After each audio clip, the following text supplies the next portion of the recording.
한 남자가 갑자기 영원한 생명이라는 외침에 잠에서 깨어났다. 주위를 둘러보니 그는 낯선 곳에 있다는 것을 깨달았다. 한때 고고학도였던 쟤는 갑자기 신화 속 투기장에 앉아 있었다. 갑자기 소꿉친구 한스가 오늘은 신성각성의 날이니 줄을 서라고 말했다. 하지만 쟤는 각성의 날이 무엇인지 명확히 혼란스러워했다. 100년 전 신화 속 투기장이 대륙에 강림했고 여러 나라의 신들이 그와 함께 부활했다.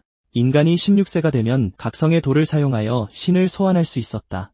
신을 소환한 자들은 힘을 얻고 투기장에서 싸웠다. 하지만 만약 그들이 잘못된 이름을 소환하면 결과는 단 하나뿐이었다. 그들은 그 신에게 공격받아 죽고 그들의 몸은 바람 속으로 사라졌다. 불행하게도 시아 문명의 기록은 사라졌고 현자들의 이름은 잊혀졌다. 현재로 돌아와 성주가 마침내 투기장에 도착했다. 그가 의식의 시작을 알리자 군중은 흥분으로 들끓었다.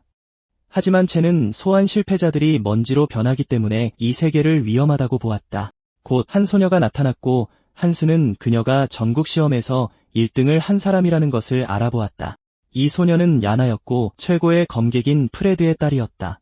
그래서 그는 그녀의 배경이라면 강력한 신을 소환할 운명이라고 믿었다. 게다가 그는 시아가 다시 패배할까 두려워 야나가 강한 신을 각성시키기를 바랐다. 이 말을 들은 첸도 같은 심정이었다. 한편 야나는 군중이 그녀가 높은 등급의 신을 각성시키길 바라며 앞으로 나아갔다. 그녀가 수정에 닿는 순간 즉시 푸른 기운이 빛났다. 성주는 이것을 보고 높은 등급의 신이 나타날 것이라고 믿었다. 바로 그때 수정 안에 3명의 강력한 신이 비쳤다. 첸은 그들을 본 순간 눈이 휘둥그레졌다.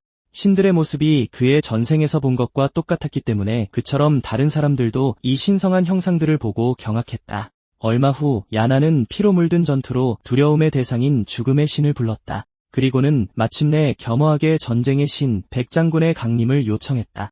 하지만 첸은 백장군은 진나라 시대 사람이고 적벽은 수백 년 후 한나라 시대의 것이라서 혼란스러웠다. 이 말을 들은 한스는 그에게 수석인 야나를 의심하지 말라고 재촉했다. 불행하게도 다른 사람들이 그의 말을 듣고 그를 무식하다고 조롱했다. 첸은 현대 문명이 붕괴되었다고 믿는 그들이 한심하다고 생각했다. 특히 사람들이 이미 자신의 역사를 잊어버린 지금은 더욱 그랬다. 한편 성주는 기쁘게 야나와 백장군의 적합도가 40%라고 발표했다. 군중은 검선의 딸이니 당연하다며 재빨리 그녀를 칭찬했다. 성주는 야나의 미래는 밝지만 더 성장해야 한다고 말했다. 그래서 지금은 그녀의 아버지에게 의지하고 있었다. 하지만 야나의 관심은 완전히 다른 곳에 있었다. 성주는 마침내 그녀가 무언가를 응시하고 있다는 것을 알아차리고 그녀의 시선을 따라가 그녀가 무엇을 하려는지 궁금해했다. 그는 이내 황제신을 보고 그녀가 약한 인간신을 소환하려는 것인지 의아해했다. 사람들은 기록이 드물지만 당나라의 중종 황제일 수도 있다고 추측했다. 하지만 첸은 당나라 황제들은 노란 옷을 입었지 검은 옷을 입지 않았다는 것을 알고 있었다. 그래서 그는 그 신을 계속 지켜보며 그의 정체를 추측했지만 한 노인이 모두에게 멈추라고 외치자 그의 생각은 중단되었다. 그 노인은 역사에 많은 황제가 있었지만 100년 만에 처음 나타난 황제신이라고 말했다. 그래서 학원의 원장인 이 노인 이하는 무모한 선택을 하지 말라고 경고했다. 성주 또한 그녀가 실패할 리 없으니 포기하라고 이안을 재촉했다. 이 말을 듣고 이안은 침묵하며 그녀 앞에 서 있는 신을 바라보았다. 그 후 그녀는 자신이 돌아서면 이 최고 등급의 신이 사라질 것이라고 말했다. 그럼에도 불구하고 이안은 그녀에게 미래의 최고 등급 전력을 위험에 빠뜨릴 수 없다고 말했다. 그래서 그는 천학원의 10년치의 재운을 사용해 황제의 영혼을 붙잡으라고 명령했다. 그의 부하가 동의하자 불사조 한 마리가 재빨리 하늘로 날아올랐다. 그 후 이안은 최고 등급의 신이 중종 황제일 수 있으며 시아에게 매우 중요하다고 말했다. 어쨌든 그들은 이미 신들의 전쟁 1차전에서 쿠라국에게 패배했다. 2차전에서도 쿠라국이 다시 승리했다. 그래서 그는 한 번 더 패배하면 영토를 내주게 될 것이라고 경고했다. 그리고 최고 등급의 신 없이는 그들의 승산은 희박했다. 따라서 그는 누가 감히 나서서 시도하겠냐고 물었다. 하지만 학생들은 그 신이 중종 황제가 아닐까봐 그리고 그들이 죽을까봐 두려워했다. 갑자기 한 학생이 교토 학원이 이길 것이라 선언하며 자신이 시도하겠다고 나섰다. 춘희 학원의 한 학생도 시도하기 위해 앞으로 나섰다. 곧 더 많은 목소리들이 차례로 지원했다. 그러나 한 사람이 손을 들고 그 신의 출신이 원장님의 견해와 다르다고 주장했다. 그러자 첸은 자신이 금능 학원 출신이라고 밝히고 나섰지만 많은 사람들이 그를 의심했다. 한스는 심지어 첸에게 죽을 수도 있다고 경고했지만 첸은 그를 무시했다. 이안도 그의 자신감을 보고 그가 황제의 과거를 아는지 궁금해했다. 하지만 모든 기록을 검토한 후에도 알려진 특징과 일치하는 유일한 황제는 중종이었다. 하지만 그는 여전히 첸에게 시도하게 했고 이는 성주를 놀라게 했다. 그래서 위안은 누구도 시아 백성의 진실된 마음을 막아서는 안 된다고 설명했다. 한편 쿠라국은 시아의 행동을 무지하고 약하다고 부르며 조롱했다. 그러면서 그들은 첸을 원숭이라고 부르며 어서 해보라고 재촉했다. 첸은 그들을 무시하고 수정에 손을 얹었고 수정은 즉시 붉게 변했다. 붉은 빛이 퍼지자 군중은 첸이 높은 등급의 신을 각성시켰다고 의심했다. 야나 역시 수정의 광채가 틀림없이 붉었기 때문에 똑같이 놀랐다. 한편 쿠라국은 주황색이 가장 높은 기운인데 시아의 가장 강한 신은 보라색뿐이라고 말했다. 동시에 신두국은 오직 자신들과 그리스만이 주황색 기운의 신을 배출한다고 말했고 고려국은 시아의 가치를 의심하며 수정이 고장 났다고 생각했다. 하지만 성주는 여전히 혼란스러워했고 이안은 이것이 SSS 등급신의 기운이라고 설명했다. 그는 알려진 기운은 흰색, 녹색, 파란색, 보라색, 주황색이지만 그 위에는 붉은색이 있으며 이는 바티칸의 신만이 지녔다고 덧붙였다. 이 말을 들은 성주는 시아에 한때 SSS 등급신이 있었는지 궁금해했다. 한편 첸은 이 신이 SSS 등급을 초월한다고 생각했다. 설령 다른 신들이 SSS 등급에 도달한다 해도 결코 그와 비교할 수 없기 때문이었다. 반면에 야나는 첸의 좋지 않은 시험 성적 때문에 그가 SSS 등급신을 소환할 수 있을지 의심했다. 동시에 성주는 그 SSS 등급신이 어떤 신격인지 물었다. 이에 위안은 강력한 도끼를 휘두르는 이가 형천일지도 모른다고 추측했다. 하지만 첸은 형천은 머리가 없다는 것을 알고 있었기에 이 신은 그가 될 수 없었고 이안은 침묵했다. 첸은 시아의 신화가 너무나 오랫동안 희미해졌다고 생각했다. 이것이 자신이 온 목적이라고 느끼며 그는 마침내 눈앞에 천지창조주를 마주했다. 크나큰 경의를 표하며 그는 겸허하게 창세의 첫 신 반고 자신을 불렀다. 창조신이라는 말을 듣자 쿠라 사람들은 완전히 경악했다. 시아 사람들도 첸이 SSS 등급신을 각성시키고 정체를 밝혀낸 것에 감탄했다. 한편 첸은 경외심에 찬 눈으로 반고를 바라보았다. 결국 반고는 하늘을 열고 만물이 되었다. 이 때문에 그는 의심할 여지 없이 현존하는 가장 지고한 신이라는 것을 알았다. 갑자기 그의 시스템 창이 나타나 반고와의 적합도가 1%임을 보여주었다. 한편 신들의 신전에서 한 시종은 믿을 수 없는 상황에 직면했다. 모든 신들의 창조주의자 지도자인 반고가 갑자기 시아의 신전에 나타났기 때문에 시종은 계단으로 달려가 운명의 종을 울려 이 사건을 알리려 했다. 그곳에 도착하자마자 그는 온 힘을 다해 망치를 휘둘렀다. 그 후 깊고 강력한 소리가 주위 전체에 울려 퍼졌다. 종소리를 들은 검선 프레드는 의심했지만 그의 조수는 9번 울렸다고 확인해 주었다. 이안 역시 9번의 종소리가 지고한 신을 각성시켰다는 의미임을 알았기에 기뻐했다. 그처럼 야나도 그들이 가졌던 가장 강한 신이 겨우 3번만 종을 울렸었기 때문에 충격을 받았다. 한편 쿠라국의 토쿠 황제는 시아의 한 소년이 지고한 신을 각성시킨 것에 경노했다. 그는 메덱에 첸을 상대할 능력이 있는지 물었고 메든 첸은 아직 신차민이 더 강해지기 전에 그와 그의 신을 파괴하여 막을 수 있다고 답했다. 그렇게 토쿠는 부하들에게 지명신전을 개시하라고 명령했다. 그는 심지어 이를 갈며 첸을 살려둘 수 없다고 선언했다. 한편 첸은 반고에게서 뿜어져 나오는 압도적인 힘을 계속해서 느끼고 있었다. 그는 3S급 신이 대부분의 신격에게는 정점이지만 반고의 힘의 한계는 아니라는 것을 알고 있었다. 어쨌든 반고의 몸은 만물이 되었지만 지금 그의 힘으로는 눈앞의 황제신에게 집중해야만 했다. 예상치 못하게 쿠라국이 첸에게 신전을 선포하자 땅이 흔들렸다. 다음 순간 그의 발밑에 있던 단상이 모든 이의 눈앞에서 공중으로 솟아올랐다. 곧이어 첸은 자신이 다른 차원으로 이동한 것을 깨달았다. 성주, 이안, 그리고 야나는 첸이 즉시 이동하는 것을 보고 놀랐다. 이 갑작스러운 사태의 전환 때문에 성주와 위안 둘 다 좌절하며 욕을 내뱉었다. 똑같은 분노를 느낀 야나 역시 정말 비열한 수법이라고 중얼거렸다. 한편 쿠라국의 관중들은 시아국 사람들이 분노하며 당황하는 모습을 보고 기뻐했다. 토쿠 또한 지켜보며 신전이 승리를 보장하고 시아국의 신동을 조기에 제거할 것이라고 생각했다. 어쨌든 그는 시아국의 검선이 쉬운 상대가 아니라는 것을 아주 잘 알고 있었다. 하지만 첸만 죽는다면 10년치의 국군을 쓴 것도 가치가 있을 것이다. 동시에 프레드는 쿠라가 첸을 상대로 경기장을 일찍 시작하기 위해 10년치 국군을 썼다는 것을 알게 되었다. 신전은 축복받은 자를 공격하며 그 안에서는 신동조차 무력한 풋내기가 될 뿐이었다.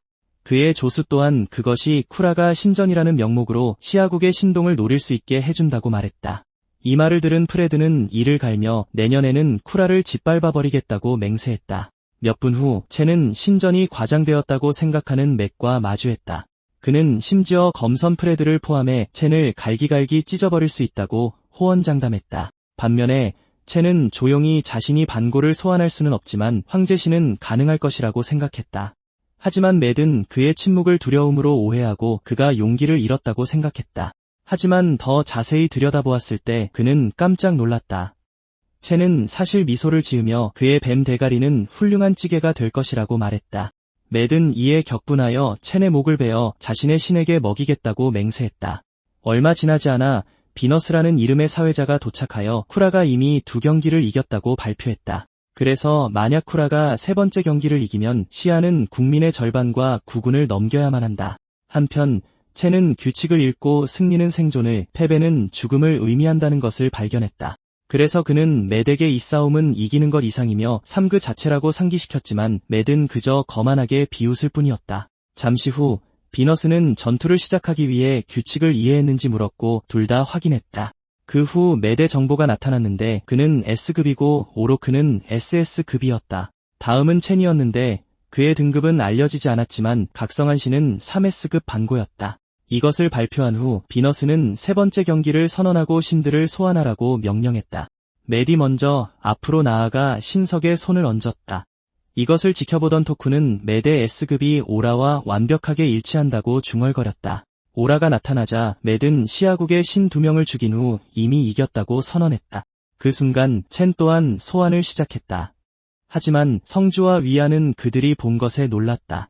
예상했던 붉은 기운 대신 첸은 각성하지 않은 신들에게만 둘러싸여 있었기 때문이다. 그러자 위안은 낮은 적합도 때문에 반고가 부재한 것을 생각했고 이로 인해 다른 사람들은 첸을 의심하게 되었다.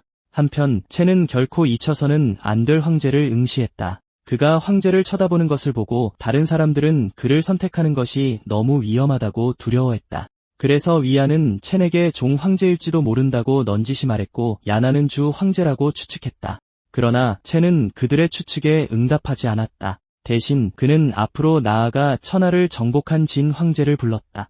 이 말을 한 후 그는 절하며 그 인물을 시아의 창시자인 장이라고 불렀다.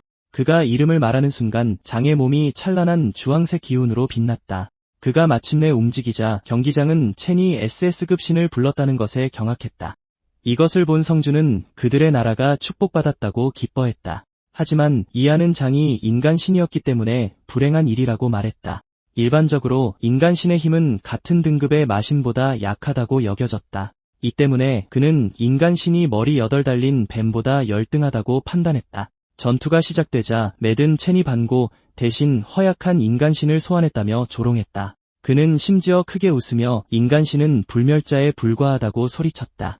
첸은 그를 무시하고 장에게 절하며 후세가 그를 잊었을지도 모른다고 말했다. 하지만 오늘부터 초대 황제로서의 장의 유산이 다시는 숨겨지지 않도록 하겠다고 맹세했다. 그는 이어서 장이 문자와 나라를 통일한 업적에 대해 말했다. 장의 업적은 또한 시아의 땅이 만리장성 뒤에서 통일되고 안전하게 유지되도록 했다. 첸이 장의 유산에 대해 말하자 장엄한 용이 갑자기 나타났다. 동시에 첸의 시스템은 장과의 유대감이 60%로 상승했음을 보여주었다. 한편 야나는 놀라워하며 정말 그런 황제가 존재했었는지 의문을 품었다. 하지만 맥은 장이 인간신에 불과하다고 계속 주장했다. 이 말을 들은 장이 그가 누구냐고 묻자 첸은 그가 시아에 맞서는 이방인이라고 말했다. 장은 이에 즉시 격분하며 시아를 모욕하는 모든 자는 죽어야 한다고 선언했다. 그러나 쿠라 사람들은 그의 거창한 말을 비웃으며 묵살할 뿐이었다. 맥 또한 비웃으며 장의 황제다운 권위는 참으로 부인할 수 없다고 말했다. 그러자 오로크는 인간 신이 진정한 신에게 도전할 줄은 전혀 예상하지 못했다고 비웃었다. 그는 심지어 대단한 전투를 기대했지만 작은 인간 하나만 발견했을 뿐이라고 말했다. 이 말을 들은 장은 천천히 손을 들어 올렸다. 그의 소나기에서 검이 형성되기 시작했다. 무기를 손에 쥔 그는 인생에서 유일한 후회는 신을 베어본 적이 없다는 것이라고 선언했다. 그래서 그는 하늘을 향해 검을 들어 올리며 그것이 진이라고 선포했다. 쿠라 사람들은 이것을 보고 그가 정말로 싸울 작정인지 의아해했다.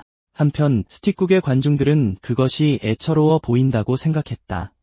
신라의 관중들 또한 장이 필멸의 몸으로 신과 싸울 수 있을지 의심했다. 반면에 오로크는 그가 여전히 먹을 만한 고깃덩어리라고 말하며 장에게 준비하라고 했다. 그러고 나서 그는 장에게 신들 사이의 격차를 보여주겠다고 약속하며 공격을 개시했다. 다음 순간 오로크의 거대한 머리 중 하나가 장의 위치로 돌진했다. 토쿠는 이것을 보고 전투는 이미 끝났고 황제는 죽었다고 믿었다. 일부 관중들은 시아가 인간신을 진정한 신과 맞붙게 했다고 조롱하며 자리를 뜨기 시작했다. 그러나 무대 위에서 갑작스러운 황금빛 섬광이 터져나왔다. 장이 검을 휘둘렀고 그 칼날은 오로크의 머리를 깨끗하게 베어버렸다. 그 결과 잘린 머리는 경기장 바닥으로 무겁게 떨어졌다. 토쿠와 그 장면을 목격한 다른 사람들은 경악했다. 반면에 야나는 그가 단 일격에 오로크의 머리를 베는 것을 보고 크게 기뻐했다. 오로크조차 충격을 받고 신성한 힘없이 어떻게 장이 그것을 해냈는지 물었다. 장은 검을 들어 올리며 그것이 그들의 연기 기술이라고 말했다.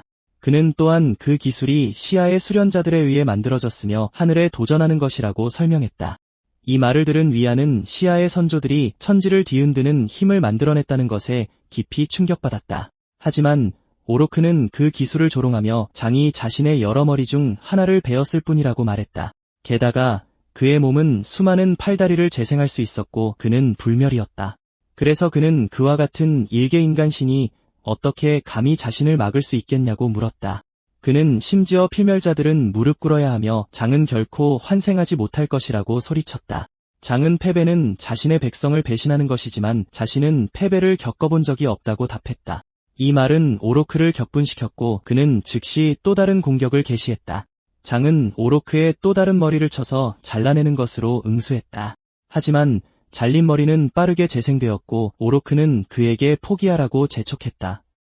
이것을 본 시아 사람들은 그들의 신이 이길 가능성을 의심하기 시작했다. 장 자신도 오로크의 끝없는 재생에 놀랐다. 그럼에도 불구하고 그는 오로크가 점차 쇠약해지는 것을 감지한 후 끊임없이 공격했다. 그와 동시에 오록은 포기하라며 맹렬한 반격을 퍼부었다. 그의 공격 중 하나가 장에게 정통으로 적중했고 장은 땅으로 곤두박질 쳤다. 하지만 장은 억지로 무릎을 꿇고 똑바로 앉아 검을 꽉 쥐었다. 선조가 피를 흘리는 것을 본 시아 백성들은 슬픔에 잠겨 울부짖었다. 이안 또한 성주에게 장의 끝없는 희생을 막기 위해 패배를 준비하라고 재촉했다. 한편 매번 승리가 가까워 보였지만 장의 힘은 점점 약해져 갔다. 그러나 그 순간 그는 등 뒤에서 나라의 기운을 느꼈다. 그리하여 그는 다시 일어서서 천하의 모든 땅이 자신의 것이라고 선포했다. 그가 그 말을 하자마자 야나가 소환한 주신인 백을 포함하여 시아 백성들의 신성한 존재가 깨어나기 시작했다. 얼마 지나지 않아 시아의 신들이 경기장으로 강림하기 시작했다. 이로써 장은 위대한 진의 신성한 갑옷을 성공적으로 각성시켰다. 즉시 신령들에게 오록을 죽이라고 명령하자 그들은 일제히 앞으로 돌진했다. 매트는 그가 많은 신령을 소환할 수 있다는 것에 경악했지만 패배를 인정하지 않았다. 그는 자신에게로 시선을 돌리며 자신이 여전히 전투의 일부임을 상기했다. 그러고는 첸을 보며 재능은 있지만 어리석다고 생각했다. 그는 수호자의 죽음이 패배를 의미한다는 것을 알고 마법을 펼치기 시작했다. 그 후 그는 손에 칼을 든 채 첸의 등 뒤에 나타났다. 야나와 위안은 즉시 이를 알아차리고 첸에게 피하라고 소리쳤다. 첸은 제때 반응하여 머리를 노린 칼을 피했다. 그러고는 매트의 팔을 잡아 그의 온몸을 땅에 내리꽂았다. 이것을 본 시아 백성들은 반고의 수호자인 첸이 얼마나 강대한지 깨달았다. 그들의 예상대로 가장 약한 유대감에도 불구하고 반고는 여전히 첸의 주신이었다. 그래서 그의 몸은 이미 돌처럼 단단해져 있었다. 잠시 후 매트는 첸의 힘을 인정했지만 마법에 무지하다고 판단했다. 그래서 그는 마법을 시전하며 첸을 조롱하고 쓰레기라고 불렀다. 그는 강력한 분신들을 만들어 그에게 연계 공격을 퍼부었다. 하지만 첸은 침착하게 공중에서 그들 둘의 발을 잡았다. 그리고는 두 몸을 엄청난 힘으로 서로 부딪히게 했다. 그 후 그는 매트의 공격이 정말 강력했기 때문에 진정한 더블 S급 수호자라고 인정했다. 한편 시야 관중석에서는 소녀들이 그를 향해 큰 소리로 환호하기 시작했다. 반면 쿠라 백성들은 오록의 패배를 두려워했지만 일부는 이를 부정했다. 토쿠 자신도 장과 첸이 둘 다 그렇게 강하다는 것을 믿기 어려웠다. 그 순간 오록은 모여든 신들에게 무자비하게 공격당하고 있었다. 혼돈 속에서 장은 백의 호위를 받으며 전투를 지켜보았다. 얼마 지나지 않아 오록은 갑자기 재물을 요구하기 시작했다. 그가 이 말을 하자 쿠라 관중들의 영혼이 녹아내리기 시작했다. 오록은 이 희생을 이용해 파괴 직전이었던 자신의 몸을 강화했다. 그 희생으로 그는 마침내 다시 한번 재생하는 데 성공했다. 한편 첸은 매트를 밟고 서서 그가 죽으면 하늘로 사라질 것을 알았다. 하지만 오록을 보며 그는 이 싸움을 끝내기 위해선 먼저 그 뱀이 죽어야 한다는 것을 알았다. 반대편에서 오록은 장이 자신과 쿠라 백성들 모두를 상대하고 있다고 주장했다. 장은 자신의 백성을 희생시킨 그를 비난하며 응수했다. 그는 또한 백성들의 영혼이 자신의 힘을 키우는 재물이었다고 밝혔다. 이 말을 들은 쿠라 백성들은 경악하며 순식간에 공황에 빠졌다. 장은 이어서 고난을 통해 기술을 얻었다고 말했다. 그 말을 남기고 그는 모여든 신들 앞에서 공중으로 솟아올라 그들을 용으로 변하게 했다. 그의 힘이 솟구쳐 그들에게 흘러들어가 그들이 불멸의 기술을 각성하게 했다. 바로 그 순간 야나는 자신의 신과의 공명이 빠르게 상승하는 것을 느꼈다. 시야의 백성들 또한 내면에서 힘이 깨어나는 것을 느꼈고 심지어 맹인도 시력을 되찾았다. 한편 장은 피를 토하면서도 자신의 백성들이 용처럼 견뎌내기를 바랐다. 이 말을 들은 시야 백성들은 선조의 결의에 눈물을 흘렸다. 그는 심지어 그들을 위해서라면 무엇이든 할 각오가 되어 있다고 엄숙하게 선언했다. 호크국의 관전자들은 오록이 생명을 양분으로 삼는 반면 장은 자신의 생명을 바친다는 점에 주목했다. 미국인들 또한 동방 문명의 힘에 경탄하고 감탄했다. 그 순간 장은 고개를 높이 들고 진의 천군을 불렀다. 모여든 신들은 즉시 절하며 부름에 응답했다. 마지막 힘을 다해 장은 손을 들어 그들에게 오록을 끝장내라고 명령했다. 신들은 백을 선두로 재빨리 몸을 돌려 전투에 뛰어들었다. 이를 본 오록은 놀랐지만 신들은 신속하게 움직여 계속해서 그의 몸을 베었다. 일부는 그의 머리를 포위하고 다른 이들은 그를 찔렀다. 그러자 그는 필사적으로 다시 한번 더 많은 재물을 요구했다. 오록이 힘을 빨아들이자 쿠라 백성들은 급격히 약해졌다. 토쿠조차 힘이 빠져나가는 것을 느끼고 그들의 정예들이 소모되고 있음을 깨달았다. 백성들은 비통해하며 나라가 이를 견뎌낼 수 없을 것이라고 믿었다. 곧 다른 쿠라 관중들도 오록의 끝없는 재물에 대한 갈망을 비난했다. 그래서 그들은 모두 함께 오록에게 죽으라고 외쳤다. 그 순간 장은 다시 한번 검을 들어 올렸다. 그는 오록을 가리키며 자신의 백성들조차 그를 버렸다고 선언했다. 그리고 용의 영혼들의 지원을 받아 그를 궁지에 몰아넣고 마지막 일격을 가했다. 오록의 머리가 땅에 무겁게 떨어졌고 그의 죽음이 선언되었다. 이것을 본 첸은 더 이상 매트를 살려둘 이유가 없다고 판단하고 그의 목을 강하게 짓밟아 싸움을 끝냈다. 잠시 후 매트 역시 사망 선고를 받았다. 그때 비너스가 나타나 전투 결과를 발표했다. 첸의 승리로 쿠라와 시아 국가 간의 점수는 2제 2대1이 되었다.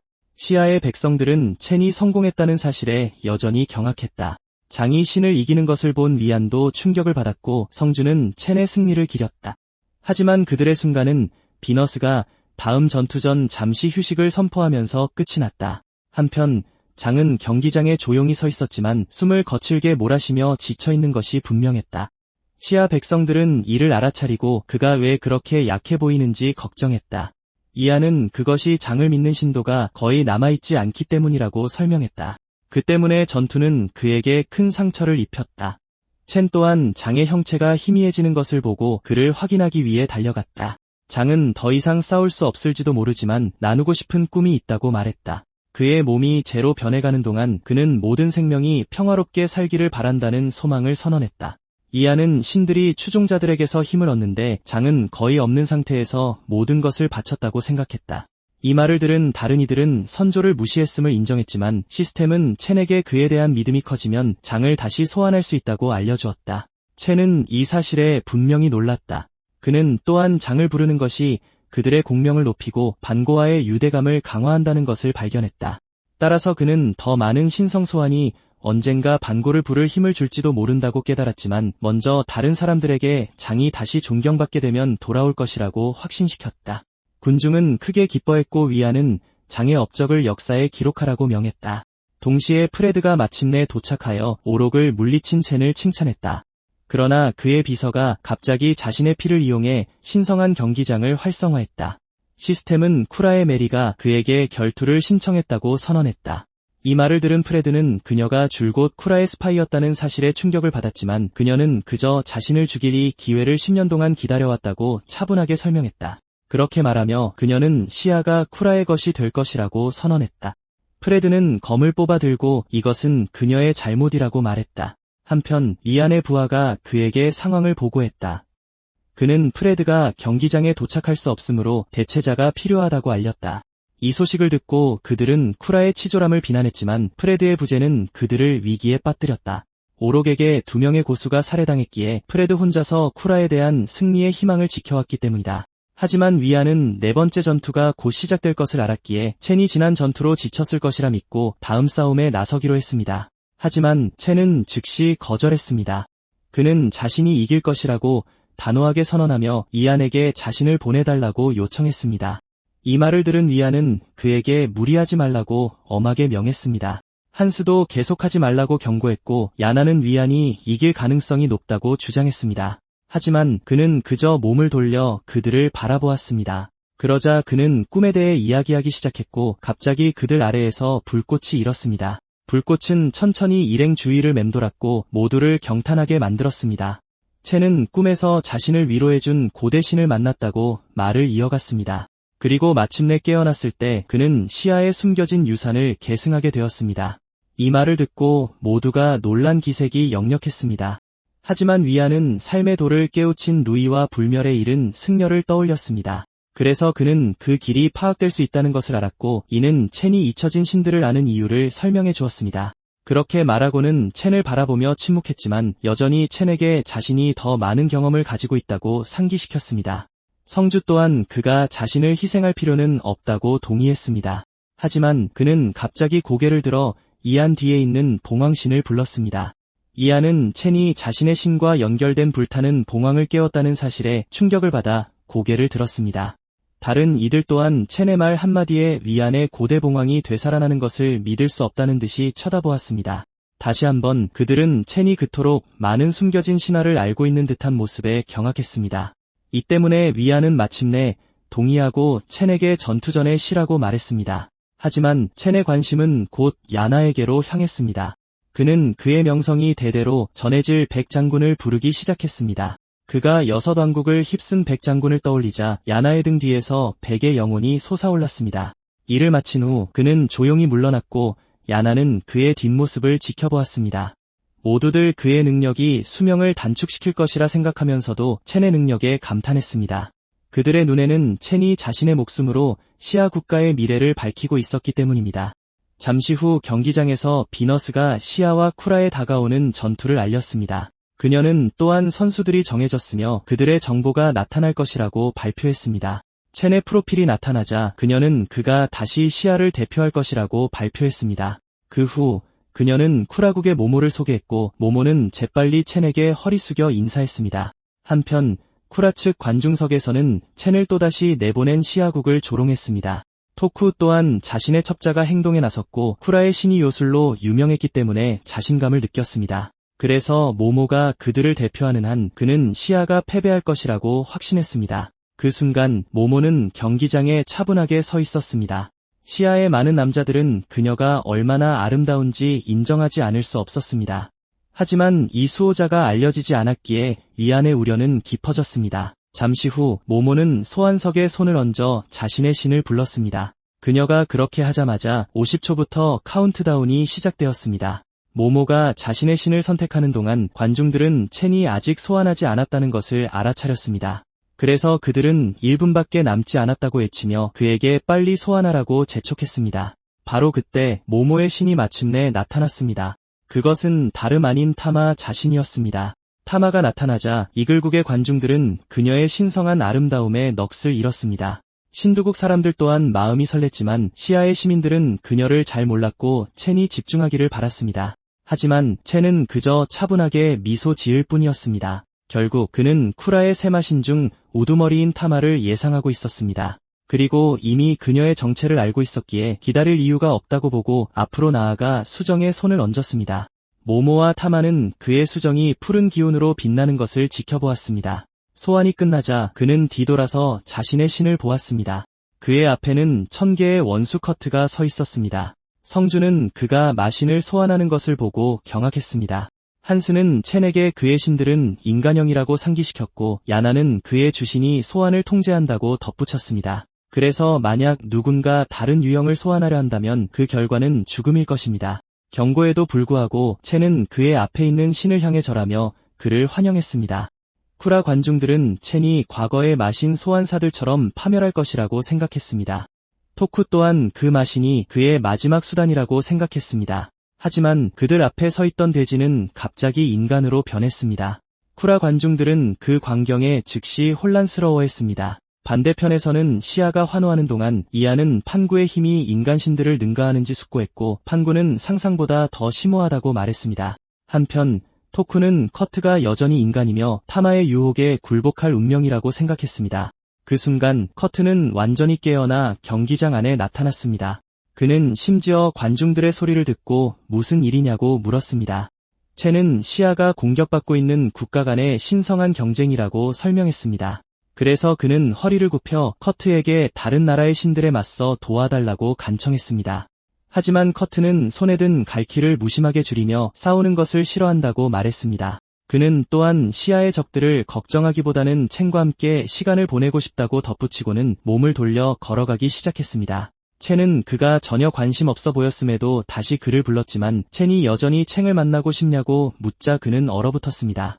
첸은 우콩과 스님을 보고 싶지 않냐고 물으며 더욱 압박했습니다. 커트는 그들의 존재가 사라졌다고 지적했지만 첸은 여전히 창과 우콩의 이름을 알고 있었습니다.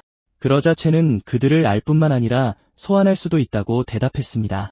하지만 그는 첸의 힘이 너무 약해 보여 그를 믿지 않았습니다. 그래서 첸은 그가 장기말이 되기를 거부하는 것을 알지만 시아의 신들을 소환하는 것이 커트의 존엄성을 회복시켜 줄 것이라고 말했습니다. 그렇게 하면 첸, 우콩, 그리고 진을 해방시킬 수 있을 것입니다. 그래서 그는 커트에게 이제 시아를 위해 싸울 것인지 물었습니다. 이 말을 듣고 커트는 갑자기 격노했습니다. 그는 돼지로 변해 첸에게 자신을 조롱하는 것이냐고 물었습니다. 첸은 커트의 소나기에서 버둥거렸지만 여전히 그를 설득하는 데 성공했습니다. 그 순간 그의 뒤에 판구의 영혼이 나타났습니다. 커트는 즉시 판구를 알아보고 서둘러 첸을 놓아주었습니다. 그는 첸이 판구를 소환할 줄은 몰랐다고 말했지만 첸은 단지 이제 자신을 도와줄 것인지 물었을 뿐입니다. 커트는 판구가 기꺼이 그를 돕는다면 자신도 그를 믿을 수 있다고 대답했습니다. 그 말과 함께 그는 상대가 누구인지 물었습니다. 두 사람은 적을 향해 시선을 돌렸습니다. 첸은 그녀의 매력으로 다른 이들을 유혹하는 구미호 신이라고 설명했습니다. 하지만 커트는 그것이 자신에게는 쉬운 일이라고 선언했습니다. 반대편에서는 쿠라 사람들이 첸의 돼지 신이 모모에게 홀렸다고 생각했습니다. 그러나 커트는 갑자기 갈퀴를 땅에 박고 다시 인간의 모습으로 변했습니다. 그래서 방시국의 관중들은 그의 잘생긴 외모를 칭찬하지 않을 수 없었습니다. 한편 신두국 사람들은 시아의 괴물신을 과소평가해서는 안 된다는데 동의했습니다. 한편 이글국은 그가 타마의 매력에 저항할 수 있을지 궁금해했습니다. 경기장으로 돌아와 모모는 첸을 부르며 행동을 개시했습니다. 그녀는 좋은 제안이 있다면서 천천히 겉옷을 벗었습니다. 겉옷을 벗은 후 그녀는 대담하게 그에게 쿠라국에 합류하라고 권유했습니다. 그녀는 그를 최고의 예우로 대할 것이며 다시는 싸우도록 강요하지 않을 것이라고 확신시켰습니다. 그녀는 심지어 그와 그의 신 모두가 성장하는 것을 도울 것이라고 약속했습니다. 하지만 그는 아무런 반응 없이 그저 그 자리에 서 있었습니다. 반대편에서 위안은 그녀의 심리전에 이미 격분해 있었습니다. 성주는 심지어 첸에게 그녀의 속임수에 넘어가지 말라고 소리쳤습니다. 그럼에도 모모는 그가 모든 돈과 권력을 가질 수 있다며 그를 유혹했습니다. 그녀는 거기에 더해 자기 자신까지 그에게 바치겠다고 제안했습니다. 시야의 많은 남자들이 넋을 잃고 금방이라도 수락할 것 같았지만 첸이 어떻게 반응할지 궁금해하기도 했다. 얼마 지나지 않아 첸은 단호하게 그녀의 제안을 거절했다. 하지만 그녀는 계속해서 매력을 어필했다. 그녀는 심지어 자신이 부족하다면 쿠라의 어떤 여성이든 주겠다고 제안했다. 그 순간 그는 쿠라국의 아름다운 여성들에게 둘러싸였고 천상투영을 사용하기 위해 서둘러 갈퀴를 꺼냈다. 이를 통해 그는 성공적으로 커트의 아옴니 쇠스랑을 제어할 수 있게 되었다. 모모는 이것을 보고 밝은 미래를 가질 수 있었을 텐데 안타깝다고 말했다. 하지만 그는 교수가 예전에 했던 말을 떠올리며 대답할 뿐이었다. 그는 명예는 칼끝에 있고 진리는 대포 사정거리 안에 있다는 것을 배웠기에 도망치는 것은 그들의 괴롭힘을 악화시킬 뿐이라고 했다. 그래서 그는 시아는 친구를 환영하고 적과는 싸운다고 말하며 도망치기를 거부했다. 이 말을 듣자 시아 사람들은 쿠라를 향해 총을 준비했다고 외쳤다. 그러자 경기장에는 첸을 그들의 전사 지도자로 선포하는 함성이 울려 퍼졌다. 한편 신전에서는 하인이 밖을 쓸고 있었다. 갑자기 근처에서 빛나는 것을 발견한 그는 책이 빛나는 것을 보고 나라의 국군이 2배로 강해졌다고 결론지었다. 다시 경기장으로 돌아와서 첸은 갈퀴를 높이 든 채 공중으로 뛰어올랐다. 그러자 모모는 즉시 부채를 꺼내 첸의 갈퀴 공격을 가볍게 막아냈다. 하지만 그녀는 그 공격의 위력을 느끼고 그를 봐주지 않기로 결심했다. 그리고는 그를 회유할 수 없으니 죽이겠다고 선언했다. 그 말과 함께 그녀는 재빨리 분신술을 사용했고 그녀의 여러 분신이 경기장 곳곳에 나타났다. 그녀는 또한 첸이 매트를 이겼다 해도 주문 기술은 절대 이해하지 못할 것이므로 상관없다고 생각했다. 반면에 첸은 그녀의 힘이 매트의 힘을 훨씬 능가한다는 것을 깨달았다. 하지만 그가 더 생각하기도 전에 그녀가 이미 칼을 뽑는 것을 보았다. 그녀의 분신들도 뒤따라 그에게 쿠묘 배기를 날렸다. 이 광경에 그는 즉시 압도당했지만 그럼에도 불구하고 제때 움직여 공격을 피했으나 참격의 위력에 밀려 땅바닥으로 나가떨어졌다. 쿠라 사람들은 그의 비참한 모습에 재빨리 웃으며 모모의 기술을 천재라고 칭찬했다. 모모의 분신들도 그를 조롱하며 약하다고 불렀다. 그 후 그들은 모두 칼을 들어 올리며 다음엔 어떻게 피할 거냐고 물었다. 분신들은 재빨리 땅까지 베어버리는 참격을 날렸다. 그래서 그는 피할 곳이 없었다. 그래서 그는 그녀에게 자신의 갈퀴 공격을 받게 하기로 결정했다. 그는 갈퀴를 힘껏 내딛고자 바닥을 가로지르는 일격을 날렸다. 모모는 이에 놀라 칼로 막으려고 했다. 하지만 공격이 너무 강력해서 그녀는 완전히 휩싸였다. 쿠라 사람들은 이것을 보고 불안해하기 시작했다. 잠시 후 그녀는 힘없이 나타나 첸이 어떻게 자신의 본체를 받는지 물었다. 한편 반대편에서는 타마가 커트에게 자신에게 엎드리면 받아주겠다며 유혹했다. 쿠라 사람들은 이에 매료되어 목숨까지 바치고 싶어 했다. 이것을 본 위안은 커트가 과연 타마의 매력에 저항할 수 있을지 궁금해하기 시작했다. 하지만 커트는 창하를 생각하느라 바빴고 그녀에 비하면 타마는 명백히 추물이라고 말했다. 타마는 그가 자신을 못생겼다고 말하는 것을 듣고 명백히 당황했다. 하지만 그녀가 더 말하기도 전에 그는 이미 그녀를 향해 돌진하고 있었다. 쿠라 사람들도 자신들의 여신이 돼지에게 조롱당한 것에 분노했다. 하지만 커트는 그들의 분노를 무시하고 타마가 뛰어오르자 공격을 계속했다. 피한 후 그녀는 못생겼다는 말을 들어본 적이 없다고 소리쳤다. 그래서 그녀는 주문을 외우기 시작했고 그를 벌하기로 결심했다. 그녀의 모습은 테라의 구중 기술로 거대해졌고 그녀는 그를 짓밟으려 했다. 그녀는 심지어 천상의 악마의 분노를 느껴보라고 촉구했다. 근처에서 첸은 모모를 묶은 후 펼쳐지는 장면을 지켜보았다. 타마가 자신의 힘을 10배로 증폭시키는 신성한 보물을 불러내자 그의 분노가 불타올랐다. 하지만 커트는 갑자기 흙을 다루는 능력으로 반격하기 시작했다. 그의 몸은 마침내 타마와 같은 크기로 커졌지만 그녀는 지체 없이 영혼의 일격을 날렸다. 그래서 커트는 갈퀴로 자신을 방어해야만 했다.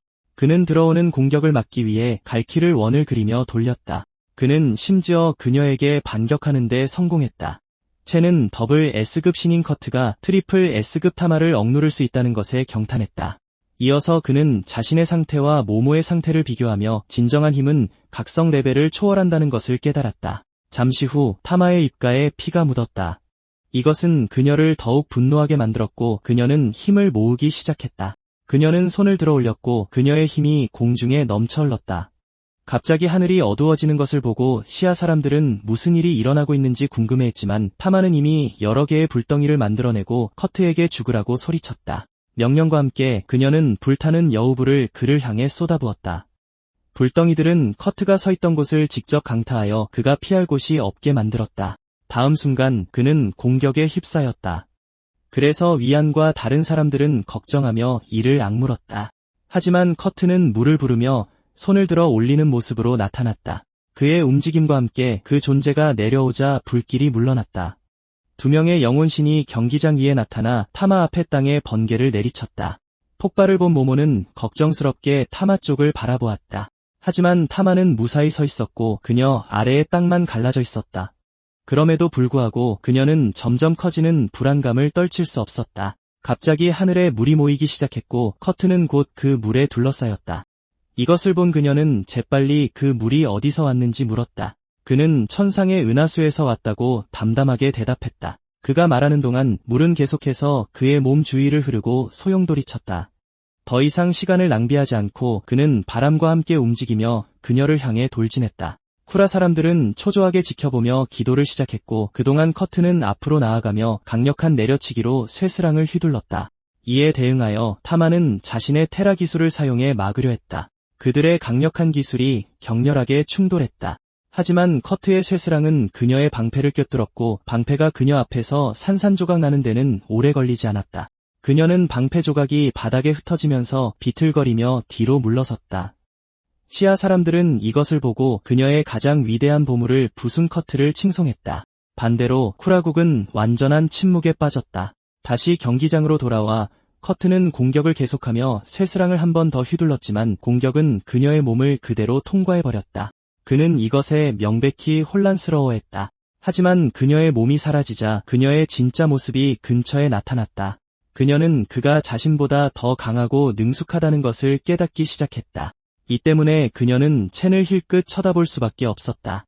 그녀는 시야에 언제부터 커트 같은 괴물을 소환할 수 있는 신성한 수호자가 있었는지 궁금했다. 반대편에서 커트는 그녀가 자신도 아는 이동 기술을 사용했다는 것을 깨닫고 재빨리 수둔수를 사용하여 그녀 앞에 나타났다. 그는 그녀의 허점을 파고들어 쇠스랑으로 돌진했다. 그녀는 땅으로 내동댕 잊혀졌지만 균형을 되찾는 데 성공했다. 하지만 그녀의 피는 이미 땅에 떨어지기 시작했고 그래서 그녀는 그가 정말로 강력하다는 것을 인정할 수밖에 없었다. 이 때문에 그녀는 9꼬리의 힘을 사용하기로 결정했고 그녀 옆에 13명의 영혼신을 추가로 소환했다. 슈, 마루, 테라가 나타나는 것을 보고 쿠라 사람들은 경악했다. 오니 왕슈는 즉시 커트가 죽을 시간이라고 포효했다. 그래서 그는 자신의 검의 영역을 소환하기 시작했다. 태양의 여신 테라도 근처에서 모든 힘을 모으기 시작했고 그래서 커트는 36가지 변화수를 펼칠 준비를 했다. 그는 독수리의 형상을 하고 자신을 겨냥해 떨어지는 수많은 칼을 피했다. 원래 모습으로 돌아온 후 그는 고작 영혼 형태일 뿐인 지원군을 부른 타마를 비웃었다. 하지만 타마는 두렵지 않다면 왜 도망치고 있었냐고 되물으며 반박했다. 이에 그는 누가 도망친다고 했냐며 되물었다. 그러고는 지배자를 강림시켜 공간을 가득 채울 만큼 거대해졌다. 그는 또한 갈퀴를 이용해 천상의 강물을 소환했다. 갈퀴를 위로 향하자 물이 모여들고 그 주위를 맴돌기 시작했다. 그리고 위대한 원수 커트로서 하늘에서 바다까지 모든 물이 자신의 지휘 아래 있다고 선포했다. 그 말과 함께 그는 영령들 위에 바다를 나타나게 했다. 그는 슈에게 급류를 쏟아부었고 슈는 순식간에 압도당했다. 한편 타라는 쏟아지는 물을 피했지만 그 회피에 몹시 짜증이 나서 힘을 모아 거대한 보라색 불을 만들어냈다. 그리고는 모든 화염구를 커트에게 향하게 했다. 커트는 갈퀴를 들어 다가오는 공격을 막았지만 동시 공격에 휩싸이고 말았다. 테라가 그에게 신벌을 내렸기에 쿠라 백성들은 환호했다. 그 순간 커트는 더 이상 버티지 못하고 충격의 힘에 의해 경기장을 가로질러 굴러갔다. 그가 쓰러지는 것을 보고 시아 백성들은 트리플 S급 신의 힘을 걱정하기 시작했다. 한편 테라는 이미 커트를 포위하고 있었다. 땅에 쓰러져 약해진 그의 모습을 내려다보며 그녀는 그를 쓸모없는 돼지에 불과하다고 조롱했다. 그러나 그는 갑자기 움직이기 시작하며 자신의 9 이빨 갈퀴를 불렀다. 처음에 타라는 당황했지만 다음 순간 그는 손을 뻗어 그녀의 목을 움켜쥐었다. 그녀는 신성한 힘이 빠져나가자 더욱 경악했다. 반면 커트는 변신하며 그녀가 옳았다고 자신이 돼지라는 사실을 인정했고 바로 그 모습으로 그녀를 가볍게 공중으로 들어올렸다. 그러고는 그녀를 땅에 세게 내리꽂았다. 그가 그녀를 압도하는 것을 보며 관중들은 그녀의 경계가 무너진 후에야 공격한 것을 칭찬했다. 몇몇은 첸을 보며 그들의 공통된 무자비함 때문에 그가 커트를 소환했다고 짐작하기도 했다. 얼마 지나지 않아 타라의 영혼은 사라졌지만 그녀는 이 굴욕을 결코 잊지 않겠다고 맹세했다. 커트는 그녀를 무시하고 타마를 향해 계속 걸어갔다. 그는 주저없이 그녀를 공격했고 그녀는 곧 사망 선고를 받았다. 그 후 커트는 재빨리 인간의 모습으로 돌아왔고 첸은 그에게 달려갔다. 하지만 그는 피를 토하기 시작하며 오지 말라고 명령했다. 그럼에도 첸은 걱정스럽게 그의 이름을 불렀다. 그는 커트가 무릎을 꿇자 서둘러 앞으로 나아갔다. 시아 백성들 또한 그가 왜 갑자기 쓰러졌는지 궁금해하기 시작했다. 커트는 첸에게 지금 자신의 모습을 보이고 싶지 않다고 말했다. 어쨌든 자신은 그들에게 영웅일지 몰라도 창을 쫓지 않은 겁쟁이라고 했다. 그래서 그는 첸에게 자신의 용기를 증명하기 위해 선배와 사부를 무덤으로 데려오겠다고 맹세하게 했다. 첸은 즉시 거절하며 그가 직접 말해야 한다고 했다. 그는 또한 시아 백성들에게 소리치며 이대한 신에 대한 경의를 표하라고 촉구했다. 이 말을 듣자 위안은 즉시 그의 의도를 알아차렸다. 그래서 그는 모든 사람에게 재물을 가져오라고 명령했다. 집에 있는 사람들도 커트 원수를 위해 재물을 바치기 시작했다. 곧 커트의 영체는 수많은 재물에 둘러싸였다. 그 순간 그는 천천히 눈을 떴고 이런 식으로 더블 S급 신인 커트 원수는 경건하게 존경받았다. 잠시 후 비너스가 나타나 4라운드 결과를 발표했다. 시아 국가의 신은 거의 의식이 없고 쿠라의 신은 죽었으므로 승자는 시아 국가의 첸이라고 선언했다. 그녀는 또한 아무도 시아의 의지가 그렇게 강할 줄 몰랐기에 흥미진진한 순간이라고 선언했다. 한편 시아 국가는 시아의 결의로 싸운 커트를 위해 기도했다. 그들처럼 첸도 무너졌지만 커트가 재빨리 그를 막았다. 커트가 눈을 뜨고 아직 죽지 않았다고 말하자 그의 얼굴이 환해졌다. 그는 또한 그가 일어서는 것을 도왔고 커트는 자신들이 이겼다고 선언했다. 한편 한방시 학생이 시아의 흔들리는 신들에 대해 질문하자 선생은 그들의 연약한 믿음 때문이라고 답했다. 경기장으로 돌아와 커트는 첸에게 다음 단계는 그에게 달려있다고 말했다. 어쨌든 이제 그가 떠나 자신의 백월광을 찾을 시간이었다. 그가 떠나기 전에 첸이 다시 그를 불렀다. 그래서 그는 더 이상 말하지 말고 자신의 약속을 기억하라고 했다. 이 말을 듣고 첸은 잠시 침묵했다. 그러고는 재빨리 평정을 되찾고 몸조심하라고 당부했다. 시아 백성들은 이 말을 듣고 놀랐지만 곧 그가 천천히 공기 중으로 사라질 때 커트에게도 몸조심하라고 한 목소리로 외쳤다. 그 후 이안은 커트의 업적을 고대 기록에 남기라고 명령했다. 그는 또한 시아의 신들을 항상 기억해야 한다고 경고했고 그의 부하도 동의했다. 그래서 봉황이 보고를 전달하기 위해 보내졌다. 한편 성주는 아직도 커트에게 일어난 일에서 회복하지 못했다. 그는 자신들의 신들을 잊었기에 자격이 없다고 중얼거렸다. 하지만 위안은 그들에게 아직 미래가 있으며 그 미래는 국가의 가장 큰 희망이 된 첸이라고 말했다. 한편 반대편에서는 프레드의 신이 거미 괴물 구모를 성공적으로 죽인 후 천천히 칼을 칼집에 넣었다. 동시에 프레드는 이미 메리 자신을 제거했다. 메리는 그들 사이의 격차가 여전히 크다는 것을 알고 눈이 휘둥그레졌다. 이 말을 한 후 그녀의 몸은 마침내 땅에 쓰러졌다. 프레드는 이를 무시하고 대신 자신이 너무 늦지 않았기를 바라기 시작했다. 나중에 경기장에서 비너스는 시아와 쿠라의 마지막 격돌을 발표했다. 그녀는 또한 이 전투가 국가의 절반에 대한 통제권을 결정할 것이라고 덧붙였다. 그 말과 함께 그녀는 양측의 대표를 내보내라고 촉구했다. 첸은 이 말을 듣고 다시 일어설 때가 되었음을 깨달았다. 하지만 누군가 그의 어깨를 두드리며 그를 멈춰 세웠다. 그가 고개를 들어보니 바로 성주 자신이었다. 빌이라는 이름의 성주는 그의 역할은 끝났으며 다음은 자신이 가겠다고 안심시켰다. 하지만 첸은 시아 신들의 숨겨진 역사를 알고 있다며 참가를 고집했다. 그래서 빌은 마지막 라운드는 자신의 의무이며 첸은 쿠라의 비장의 카드를 상대하기에는 너무 약하다고 대답했다. 게다가 자신의 신이 자룡이었기에 그 역시 한때는 천재였다. 갑자기 프레드가 도착해서 빌에게 대신 자신을 보내달라고 촉구했다. 빌은 그를 보고 기뻐하며 오지 않을 줄 알았다고 말했다. 그러자 프레드는 쿠라의 교활한 스파이들에도 불구하고 국가를 위해 결코 지체하지 않을 것이라고 대답했다. 그건 그렇고 카운트다운이 30초밖에 남지 않아 시간이 얼마 없다고 경고했다. 그래서 그는 망설임 없이 재빨리 경기장으로 들어섰다. 그리고는 자신의 이름을 밝히고 누가 감히 자신과 맞설 것인지 물었다. 쿠라 국가의 선수 중 한 명이 이 말을 듣고 침묵했다. 잠시 스트레칭을 한 후 그는 갑자기 자리에서 사라졌다.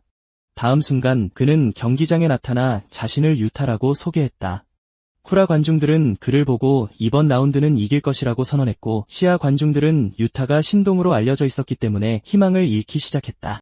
이 말을 들은 첸은 유타는 예상 밖이라고 말했고 이하는 그가 쿠라의 영재이기 때문에 동의했다.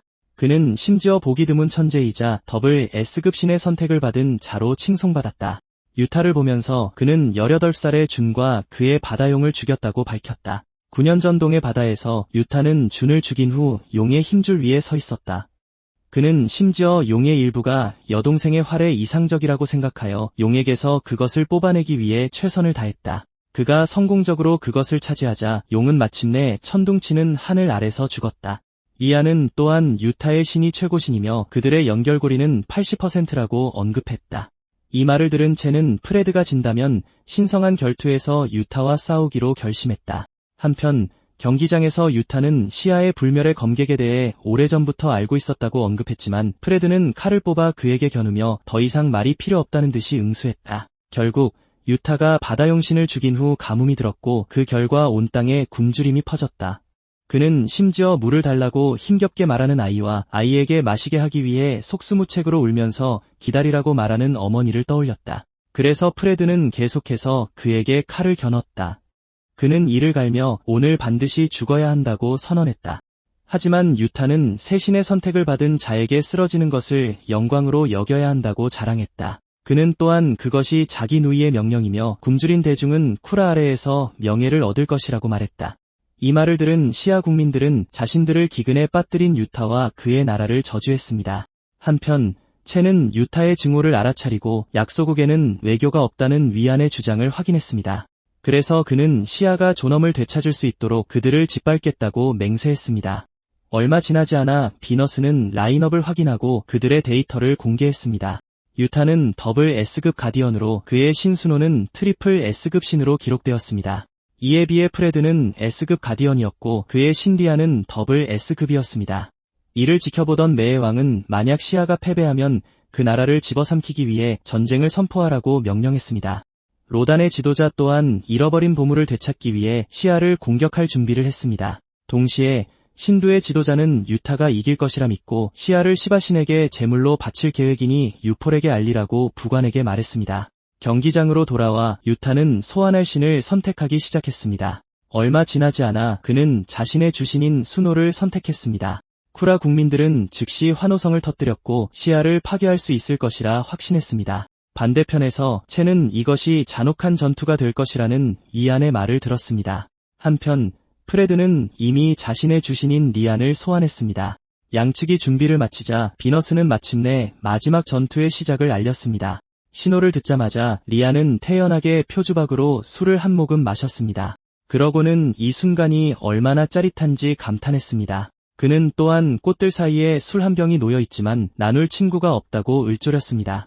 그래서 그는 옛 동료들이 지금은 어디에 있을까 생각했습니다. 하지만 유타는 그의 말에 혼란스러워했습니다. 힘을 끌어내며 그는 시아의 신들은 항상 이렇다고 말했습니다. 그가 말을 멈추는 순간 프레드는 하늘에서 공격이 오는 것을 보았습니다. 그는 옆으로 피하려 했지만 유타의 신검이 그가 서 있던 곳을 바로 가격했습니다. 동시에 유타는 그들이 마치 다른 사람은 중요하지 않다는 듯이 행동한다며 분노에 차 소리쳤습니다. 공격이 끝났을 때 프레드는 왼쪽 팔이 베어 피를 흘리고 있었습니다. 반대편에서는 수노가 리안을 공격하기 시작했습니다. 두 사람은 땅에 무릎 꿇고 있는 프레드를 통과하기까지 했습니다. 그는 출혈을 멈추려 했으며 그 공격이 마치 대나무가 목표물을 꿰뚫는 것 같다고 생각했습니다. 그는 심지어 근처의 검을 보며 그것이 다가올 때 어떻게 소리 없이 떨어졌는지 생각했습니다. 한편 시야 관중들은 그가 유타의 일격에 쉽게 쓰러지는 것을 보고 충격에 빠졌습니다. 첸 역시 그 장면이 펼쳐지는 것을 보며 분노에 차 이를 갈았습니다. 갑자기 프레드는 도과가 익어가는 것에 대해 을조리기 시작했습니다. 그는 천천히 일어서서 해가 뜨면 별들이 사라진다고 선언했습니다. 그 후 그는 남은 손을 들어 자신의 기운을 끌어냈습니다. 곧이어 그는 손바닥 안에 소환수를 현현시켰고 검령이 그의 앞에 나타났습니다. 이것을 보고 이안은 프레드의 도과가 검으로 현현했음을 깨달았습니다. 하지만 첸이 도과가 무엇인지 묻자 그는 모든 가디언이 도과를 금단으로 사마정수를 현현시킨다고 설명했습니다. 그래서 정수가 나타나면 오직 생사만이 남을 뿐이었습니다. 이 말을 듣고 첸은 프레드가 이 싸움에 모든 것을 걸고 있음을 이해했습니다. 유타 또한 이를 깨닫고 프레드를 미쳤다고 불렀습니다. 정수를 불러냄으로써 신성을 증폭시켰지만 수명을 단축시켰기 때문입니다. 프레드는 자신의 검, 도는 수십 년간의 시체를 통해 단련되었으며 잃기에는 아깝다고 대답했습니다. 하지만 그는 계속해서 눈앞에 검을 뽑아 들었습니다. 이 검은 과거 국경에서 수많은 전투를 치르게 해줬고 이제 다시 유타를 상대로 사용할 것이기 때문입니다. 이를 알게 된 유타는 그에게 정말로 아직 싸울 용기가 있냐고 물었습니다. 그는 자신의 검도가 백성을 지키는 것이며 이는 유타가 결코 알지 못할 진실이라고 즉시 대답했고 유타는 이 말을 들으며 완전히 침묵했습니다. 그는 계속해서 손을 들어 검을 불렀습니다. 곧 관중들이 지니고 있던 검들이 그를 향해 날아오기 시작했습니다. 그의 도검이 실제 검과 합쳐지자 수많은 검들이 그의 뒤에서 솟아올라 유타를 겨냥하며 그에게 정면으로 도전했습니다. 반대편에서는 순호가 그렇게 오만한 인간신은 처음 본다고 말하는 동안 리아는 침착하게 술을 마셨습니다. 리아는 결코 권력에 굴복하거나 자신의 즐거움과 자존심을 희생하지 않을 것이라고만 대답했습니다. 순호는 그저 비웃으며 시선을 유타와 프레드에게 돌렸습니다. 그 순간 프레드는 엄청난 속도로 공격을 개시했습니다. 유타는 만약 저 검이 자신에게 떨어진다면 분명히 죽을 것이라는 것을 금방 깨달았습니다. 게다가 여러 개의 검들이 그를 향해 돌진하고 있었습니다. 후퇴할 수밖에 없었던 그는 재빨리 뒤로 물러서며 내려오는 칼날들을 황급히 피했습니다. 이것을 보고 순호는 한숨을 쉬며 자신이 나설 때가 되었다고 말했습니다. 그는 손을 들어 천상의 영역을 불러냈습니다. 리아는 즉시 그 영역 안에 갇혔습니다. 하지만 그는 그저 미소만 지었습니다. 그리고는 그의 독수리 배기로 공격하여 빠져나왔습니다. 단 한 번의 일격으로 그는 영역 전체를 산산조각 냈습니다. 순호는 이것을 지켜보며 상황이 흥미로워지고 있다고 말했습니다. 그는 다시 한번 손을 들어 천상의 구름검을 소환했습니다. 그러면서 그는 리안을 내려다보며 신의 심판이 도래했음을 선포했습니다. 번개로 가득 찬 그의 검이 재빨리 그를 직접 가격했습니다. 공격이 적중하자 리안은 고통에 이를 악물었습니다. 시아 국민들은 그의 고난에 흔들렸고 차마 지켜보기 힘들어했습니다.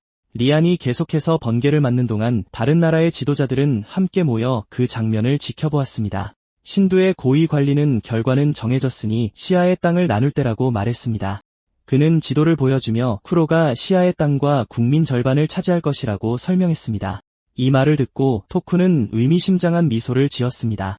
그 고위 관리는 시아가 몰락한 후 신두의 몫은 3분의 1이라고 계속해서 말했습니다. 하지만 방시의 고위 관리는 왜 자신들이 절반이 아닌 더 적게 받아야 하냐고 물었습니다. 따라서 그는 그러한 합의는 불공평하다고 공개적으로 선언했습니다. 그러자 신두의 고위 관리가 그에게 다가가 그가 땅에 쓰러질 정도로 세게 때렸습니다. 그러고는 왜 그들이 동의해야 하는지 알기를 요구했습니다. 그는 심지어 방시도 시바의 영광이 닿기를 원하냐고 물었습니다. 이에 위협을 느낀 방시의 고위 관리는 이의가 없다고 재빨리 대답했습니다. 경기장으로 돌아와 프레드는 계속해서 유타를 공격했고 타격의 압박 속에서 그를 후퇴시켰습니다. 그리고 팔이 하나밖에 남지 않았음에도 불구하고 그는 여전히 당당히 서 있었습니다. 그래서 유타는 프레드의 날카로운 공격과 무시무시한 의지를 인정했습니다. 하지만 프레드의 거의 완벽한 상태를 보고 그는 반격하기 위해 그의 마음을 흔들어야 했습니다. 그리하여 그는 프레드의 정수가 다 타버리면 쉬운 먹잇감이 될 것이라고 말하기 시작했습니다.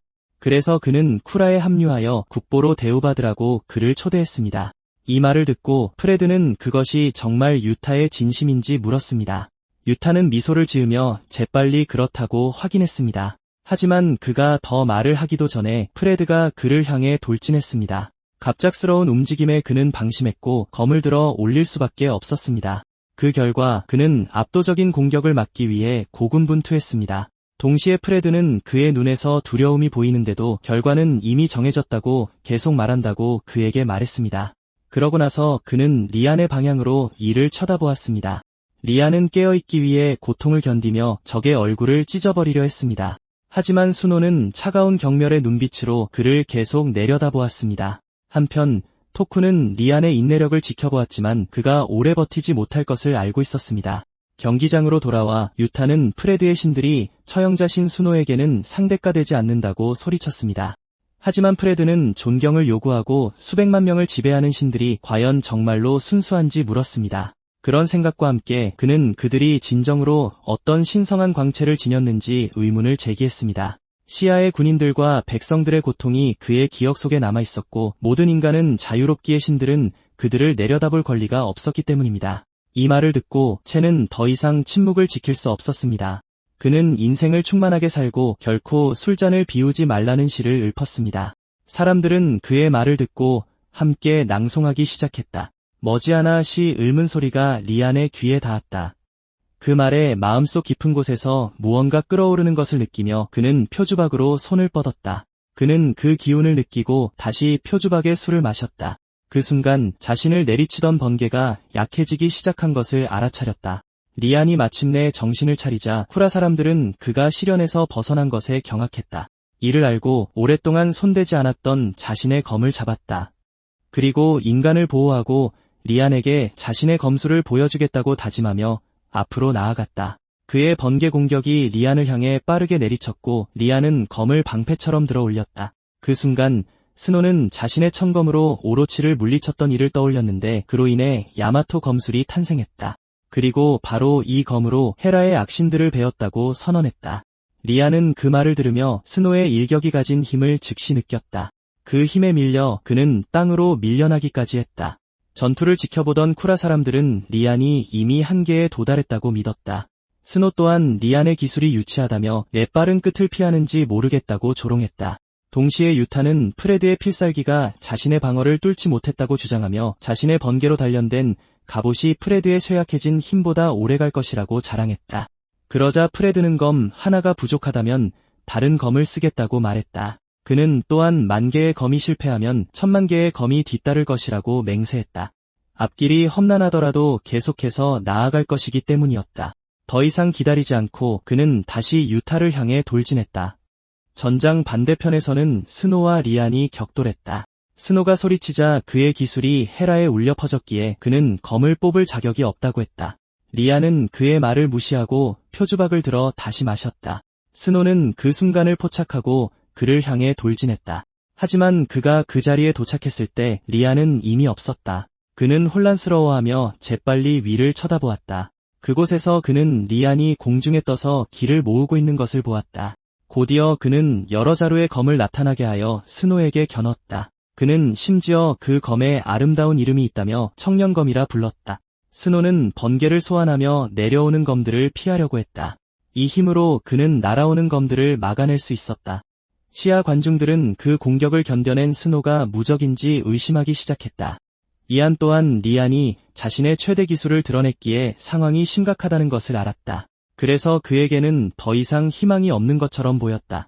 하지만 채는 자신이 기억하는 검선은 훨씬 더 큰 힘을 가졌다고 확신했다. 그 순간 스노는 리안의 기술이 쿠라를 물리칠 수도 있었을 것이라고 선언하며 돌진했다.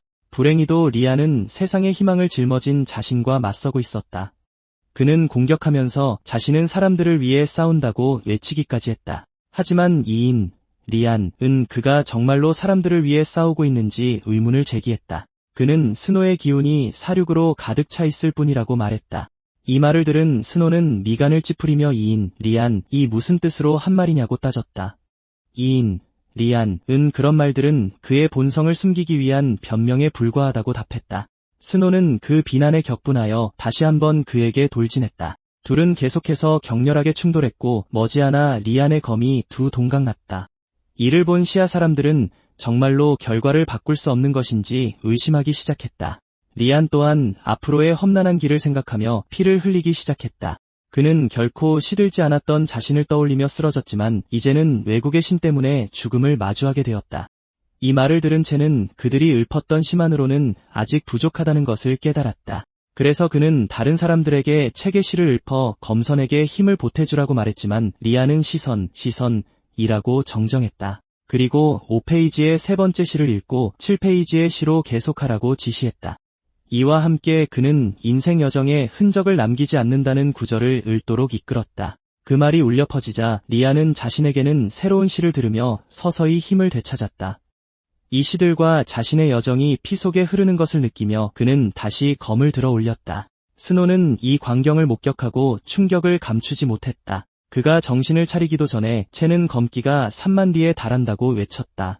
그 선언과 함께 리안은 기적적으로 부러진 검을 늘려 스노를 공격했다. 그 일격에 스노의 얼굴이 그을렸고 그는 어떻게 그게 가능하냐며 화를 내며 따졌다. 그럼에도 불구하고 리안은 그를 성공적으로 도발했고 그는 다시 검을 뽑았다. 지켜보던 쿠라 사람들은 스노가 하늘의 천둥신이라는 것을 기억했다. 그래서 그들은 그의 어두운 기운과 피의 굶주림으로 변한 그의 신성함에 의문을 품었다. 그리고는 리안을 보며 그가 자신들의 신에게 무슨 짓을 했는지 궁금해했다. 한편 채는 유타의 생명경시가 이미 진실을 드러냈다고 말했다. 그는 스노의 본성이 잔혹함과 사륙이라고 강조했다. 과거의 유타는 부하들에게 피해 재물의 안전을 확보하라고 말했다. 무고한 사람들은 자신들이 뭘 잘못했는지 물었지만 스노에게 생명력을 빨아먹혔다. 그래서 채는 신의 영향이 선택받은 자를 만들며 그 둘은 깊이 연결되어 있다고 말했다. 다시 경기장으로 돌아와서 스노는 리안에게 가장 비참한 방식으로 죽게 될 것이라고 차갑게 말했다. 그 말과 함께 그는 부패의 어두운 밤을 불러냈다. 짙은 검은 연기가 그의 검에서 쏟아져 나오기 시작했고 재빨리 리안을 향해 돌진했다. 채는 스노가 어둠에 빠져 그의 속을 읽을 수 없게 되자 분노가 치밀었다. 근처에 서 있던 빌은 이 말을 듣고 말문이 막혔다. 한편 리안은 어둠의 연기를 피하기 위해 뛰어올랐지만 안개는 그를 끈질기게 추격하여 마침내 그를 궁지에 몰아넣었다. 곧 그는 검은 연기에 완전히 휩싸였다. 리안은 이 광경을 보고 거의 쓰러질 뻔했지만 빌이 재빨리 그를 부축했다. 잠시 후 리안은 방어막을 사용하여 자신을 보호한 뒤 마침내 다시 나타났다. 하지만 그의 얼굴에서는 이미 젊음이 사라져 있었다. 군중은 그의 갑작스러운 노화를 보고 시간을 지배하는 힘에 떨었다. 야나 또한 스노가 어둠에 굴복한 후 더 무서워 보인다고 말했다. 하지만 채는 리안이 불멸의 검선일 뿐만 아니라 역사상 가장 뛰어난 시선으로도 알려져 있었기에 아직 희망이 있다고 믿었다. 한편 리안은 이미 어둠의 안개에 의해 약해져 있었다. 스노는 이 순간을 이용해 또 다른 공격을 감행했지만 리안은 여전히 제때 뛰어올라 피할 수 있었다. 그래서 그는 그를 꺾고 그의 신성이 쿠라의 발 아래 짓밟히는 것을 보겠다고 맹세했다. 리안은 결국 무릎을 꿇고 아무것도 할 수 없는 것인지 의문을 품었다. 채는 시간이 이미 많은 시를 지워버렸지만 이대로 둘 수는 없다고 생각했고 그래서 자신이 그 짐을 짊어지기로 결심했다. 그는 이어서 삶의 지나감과 죽음의 회귀에 대한 구절을 읽기 시작했다. 다른 사람들은 이에 혼란스러워했고 몇몇은 그가 리안에게 신성을 부여하고 있다고 생각했다.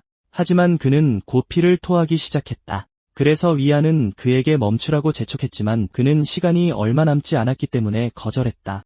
그래서 그는 시작했던 시를 계속해서 외쳤다. 그 시구들은 경기장 전체에 울려 퍼졌고 리안은 똑똑히 들었다. 그는 시간이 흐르면 고난도 사라진다고 읊조리며 천천히 검을 들어 올렸다. 갑자기 채는 하늘이 그에게 가치를 주셨으니 잃어버린 부도 돌아올 것이라고 외쳤다. 그래서 그는 마침내 힘을 되찾았고 잠시 표주박의 술을 마시기도 했다. 가벼운 발걸음으로 그는 칠성보를 사용하여 앞으로 나아갔다. 그는 또한 나아가면서 검을 뽑았다. 그리고 그는 취권을 사용하여 단 한 번의 강력한 일격으로 스노를 공격했다. 스노는 외국의 신이 시간 자체를 다룰 수 있다는 사실에 경악했다. 전장 반대편에서 유타는 프레드의 정수가 다했기 때문에 자신이 이겼다고 생각했지만 프레드는 아무런 반응 없이 그저 검에 기대어 몸을 지탱했다. 그래서 그는 자신의 정수가 실처럼 가늘어지는 것을 알아차렸다. 이를 깨달은 후 그는 스노를 향해 돌아섰고 끝이 다가오고 있음을 확신했다. 그 순간 스노는 리안이 태어나서 만난 가장 힘든 상대라고 인정했다. 하지만 그는 자신을 둘러싼 사악함에도 불구하고 아무런 죄책감을 느끼지 않을 것이라고 선언했다. 어쨌든 그것이 바로 그가 처음부터 걸어온 길이었으니까. 그리고 천둥이 내리치자 그는 바로 그 순간을 밝히기 위해 태어났다고 외쳤다. 그래서 살기 어린 미소를 띤 채 그는 이 세상을 사랑한다고 소리쳤다. 그 말을 들은 쿠라 백성들은 그를 찬양하며 그가 여전히 자신들을 보호하고 있다고 믿었다. 어떤 이들은 그를 둘러싼 어둠에도 불구하고 그가 여전히 세상을 깊이 사랑한다고 정당화하기까지 했다. 토쿠 역시 국력이 상승하고 신들에 대한 더 큰 믿음을 가져온 것에 기뻐했다. 경기장으로 돌아와 리아는 부러진 검을 계속 휘둘렀다. 그는 무자비하게 공격을 퍼붓는 스노와 격돌했다. 고전하면서도 그는 스노의 폭정이 힘이 커질수록 더 깊은 공포를 감추고 있음을 보았다. 하지만 눈앞에 이상한 것을 보고 그의 생각은 끊겼다. 그는 스노의 검에 천둥이 모이고 그 안에서 영혼들이 통곡하는 것을 보았다. 이것을 본 프레드는 기력을 소진한 후 다시 신성을 부여할 수 없다는 것을 알고 이를 악물었다. 그래서 그가 할 수 있는 일은 리안을 그의 진정한 힘이 훨씬 더 위대한 불멸의 시인으로 생각하는 것뿐이었다. 하지만 그는 그 힘을 깨우는데 필요한 대가를 여전히 감당할 수 있을지 의문이었다. 경기장으로 돌아와 리안은 내려치는 천둥을 피하기 위해 달리기 시작했다. 하지만 번개는 무서운 속도로 그를 추격했다. 결국 그는 그것을 정면으로 마주할 수밖에 없었다. 시야 관중들은 이 광경을 보며 무릎을 꿇었고 패배가 임박했다고 믿었다. 한편 첸은 승리에는 대가가 필요하다는 것을 알았지만 리안을 깨울 시를 찾기 위해 고군분투했다. 그 순간 리안은 이미 바닥에 쓰러져 있었다. 그는 이를 갈며 아직도 부족한 것인지 자문했다. 그리고는 그의 오랜 친구에게 마지막 여정에 함께해달라고 부탁하며 표주박으로 손을 뻗었다. 동시에 첸은 자신이 기억하는 리안의 시들을 뒤지기 시작했다. 잠시 후 그는 강의 노래를 떠올렸다. 그는 이 시가 덜 알려졌으며 리안이 고난에 직면했을 때 쓰였다는 것을 기억했다. 그리고 그는 약해져가는 리안을 바라보며 그 구절들이 그의 신성을 깨우기를 바랐다. 망설임 없이 그는 바다에 맞서는 그의 시 구절들을 읊었다. 리안은 이 말을 듣고 깊은 생각에 잠기기 시작했다. 그는 모든 시인을 능가하는 시를 쓰겠다고 맹세하는 목소리를 듣고 더욱 놀랐다. 그 근원을 향해 돌아보자 그는 등 뒤에서 익숙한 모습을 보았다. 그는 자신이 붓을 들고 있는 모습을 보았고 다른 사람들은 그의 시를 읽으며 그가 무명이지만 분명 재능이 있다고 말했다. 이어서 그는 젊음이 두렵다는 말과 신들을 감동시킨 그의 시들을 들었고 곧이어 첸이 인생은 최선을 다해 살아야 한다고 되뇌는 소리를 들었다. 그 순간 그가 아직 살아있을 때의 모험 가득한 삶의 기억들이 눈앞을 스쳐 지나갔다. 한편 첸은 초조하게 그의 반응을 기다렸다. 얼마 지나지 않아 리안이 부서진 칼날을 들어 올리자 그의 눈에는 붓이 된 그것이 다시 불타올랐고 그는 이제 자신이 누구인지 알겠다고 말했다. 그는 거미 불멸의 시인으로서의 젊은 기백이라고 중얼거렸다. 그 깨달음과 함께 그는 먼 거리에서도 스노를 가격했다. 갑작스러운 공격에 스노는 완전히 허를 찔렸고 곧 바닥에 미동도 없이 쓰러졌다. 이 일이 있은 후 리안은 그에게 더 이상 짐이 필요 없으니 이제 쉬어도 된다고 말했다. 그 말이 떨어지자 스노의 몸은 서서히 공기 중으로 사라졌다. 스노가 사라진 후 그는 강 건너 울려 퍼지는 원숭이 울음소리에 대해 읊은 자신을 보았다. 시가 끝나자 그는 이미 수많은 산을 지난 배에 타고 있는 자신을 보았다. 경기장 반대편에서 유타는 스노의 영혼이 사라지는 것을 보고 충격을 받았지만 그는 여전히 자신의 신이 패배했더라도 상관없다고 주장했다. 그 믿음으로 그는 프레드를 향해 달려가며 자신이 아직 서 있다고 소리쳤다. 하지만 프레드는 고개조차 들지 않고 그를 쳐다보았다. 대신 그는 침착하게 검을 앞으로 찔렀다. 공격은 즉시 적중했고 유타는 의식을 잃었다. 이를 본 쿠라 백성들은 자신들이 졌다는 사실에 공황에 빠졌다. 반면 시야 관중들은 극적인 역전승에 환호했다. 많은 사람들이 첸을 칭찬하며 승리의 공을 모두 그에게 돌리기 시작했지만 한스가 경기장에 있는 프레드를 가리키자 그들의 말은 중단되었다. 그들은 프레드가 땅에 차분히 앉아있고 리안이 그의 뒤에 서 있는 것을 보았다. 녹색 안개가 그를 둘러쌌다. 그러자 리안의 모습이 그의 뒤에서 서서히 선명해졌다. 곧이어 그의 프로필에는 그가 더블 S등급으로 승급했고 리안은 트리플 S에 도달했다고 나타났다. 이를 알아차린 후 그는 부서짐 속에서 태어난 부활과 힘에 대해 속삭였다. 원장 역시 프레드가 새로운 도의 정수를 만들어내고 그의 신과 함께 등급이 오르는 것을 보고 기뻐했다. 하지만 빌이 이 새로운 도의 정수가 무엇인지 묻자 그는 그것이 시와 검술 모두에서 비할 데 없는 도라고 설명했다. 이 말을 들은 빌은 근처에 있는 첸을 힐끗 쳐다볼 수밖에 없었다. 그리고 그는 그가 이렇게 많은 놀라움을 가져다 줄 것이라고는 전혀 예상하지 못했다고 인정했다. 경기장으로 돌아와 리아는 봄바람을 가르며 달리는 무림의 협객들에 대해 말했다. 그 말이 울려 퍼지자 부드러운 노란빛이 프레드를 감싸기 시작했다. 곧이어 그의 잘린 팔이 서서히 재생되었다. 이것을 보고 그는 눈에 띄게 놀랐다. 하지만 그는 곧 미소를 지으며 관중석을 향해 바라보았다. 그는 진심 어린 감사함으로 근처에서 지켜보고 있던 첸에게 고마움을 표했다. 그러자 첸은 그에게 미소로 화답했다. 그 후 비너스가 돌아와 예선 1라운드에서 시아가 쿠라를 상대로 승리했음을 알렸다. 그녀는 또한 그들이 마침내 승리를 거둔 것을 축하했다. 그리고 그녀는 전리품을 받기 위해 첸을 무대로 불렀다. 첸은 이에 놀라 잠시 망설였다. 하지만 다른 사람들은 그들의 국가를 대표하기에 그보다 더 적합한 사람은 없다며 그에게 가라고 재촉했다. 무대 위에서 그는 쿠라의 백성과 보물 절반 또는 영토와 보물 절반을 빼앗을 수 있는 선택권을 받았다. 그는 시아에 재능 있는 인재들이 있고 영토가 장기적인 이익을 보장한다는 점을 고려하기 시작했다. 그래서 그는 쿠라의 영토와 보물 절반을 빼앗는 두 번째 선택지를 골랐다. 비너스는 그의 선택을 듣고 즉시 인정했다. 그 후 그는 하늘을 올려다보았고 무언가 움직이는 것을 발견했다. 더 자세히 들여다보자 그는 그것이 거대한 붉은 용이라는 것을 깨달았다. 그 용은 운명의 지도 주위를 맴돌았다. 그것이 내려오자 단 한 번의 움직임으로 쿠라의 광대한 영토가 찢겨나갔다. 쿠라 사람들은 나라의 절반이 사라진 것을 깨닫고 혼란에 빠졌다. 토쿠는 무슨 일이 일어났는지 보고 히스테리를 부렸다. 충격이 너무 커서 그는 결국 기절했다. 그의 하인들은 이를 보고 서둘러 도움을 요청했다. 한편 비너스는 시아의 순위가 39위에서 9위로 뛰어올랐다고 발표했다. 이 말을 한 후 그녀는 예선 1라운드가 끝났다고 알렸다. 로마가 쿠라의 신화대전을 신청한 지 얼마 지나지 않아 신두국도 똑같이 했고 그리스와 심지어 미국까지 뒤를 이었다. 하지만 빌은 왜 4명의 전 동맹국이 이제 와서 쿠라에 도전하는지 의아해했다.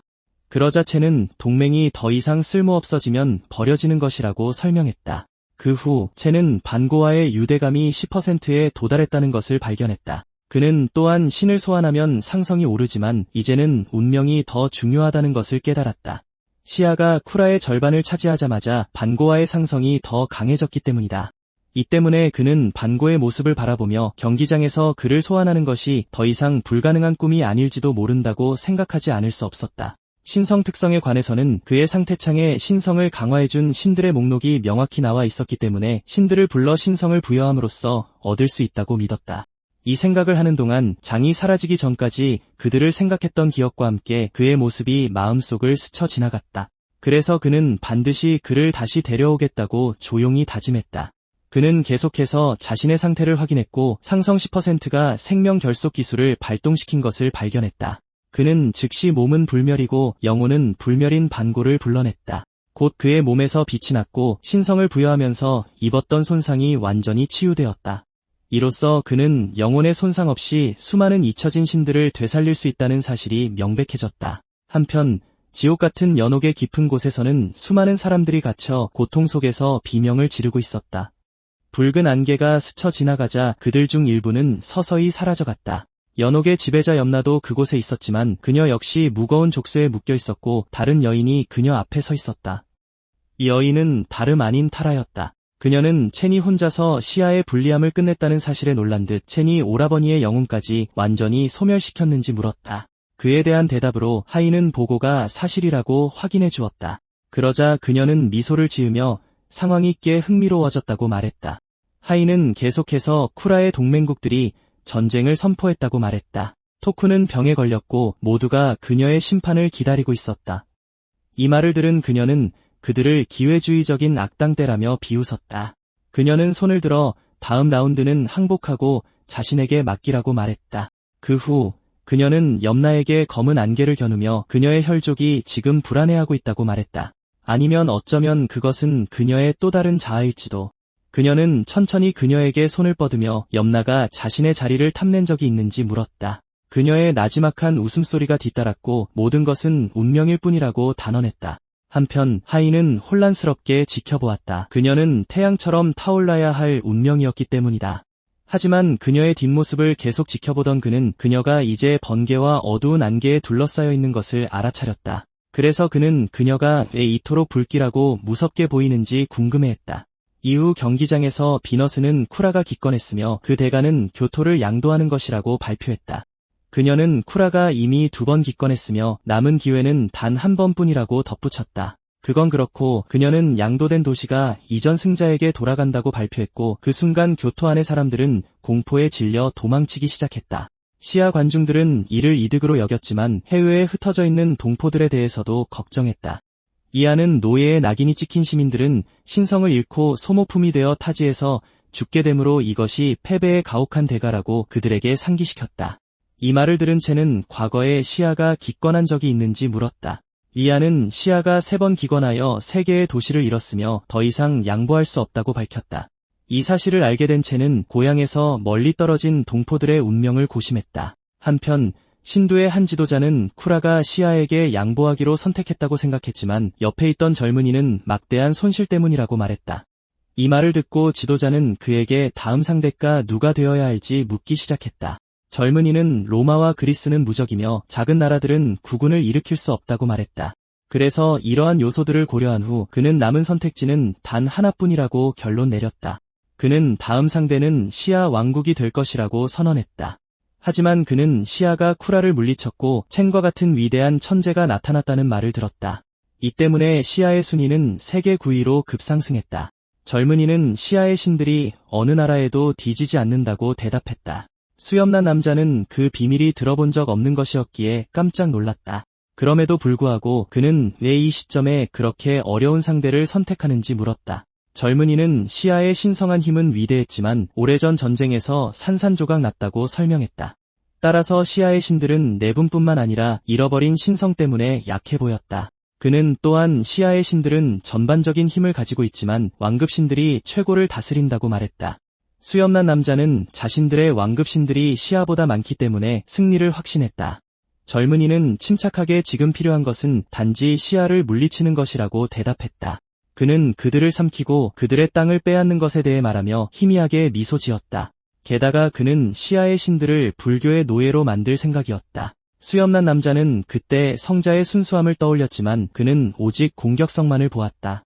무대로 돌아와 비너스는 신두가 새로운 적을 선택해야 한다고 발표했고 그녀는 그들과 맞설 나라를 밝히기 시작했다.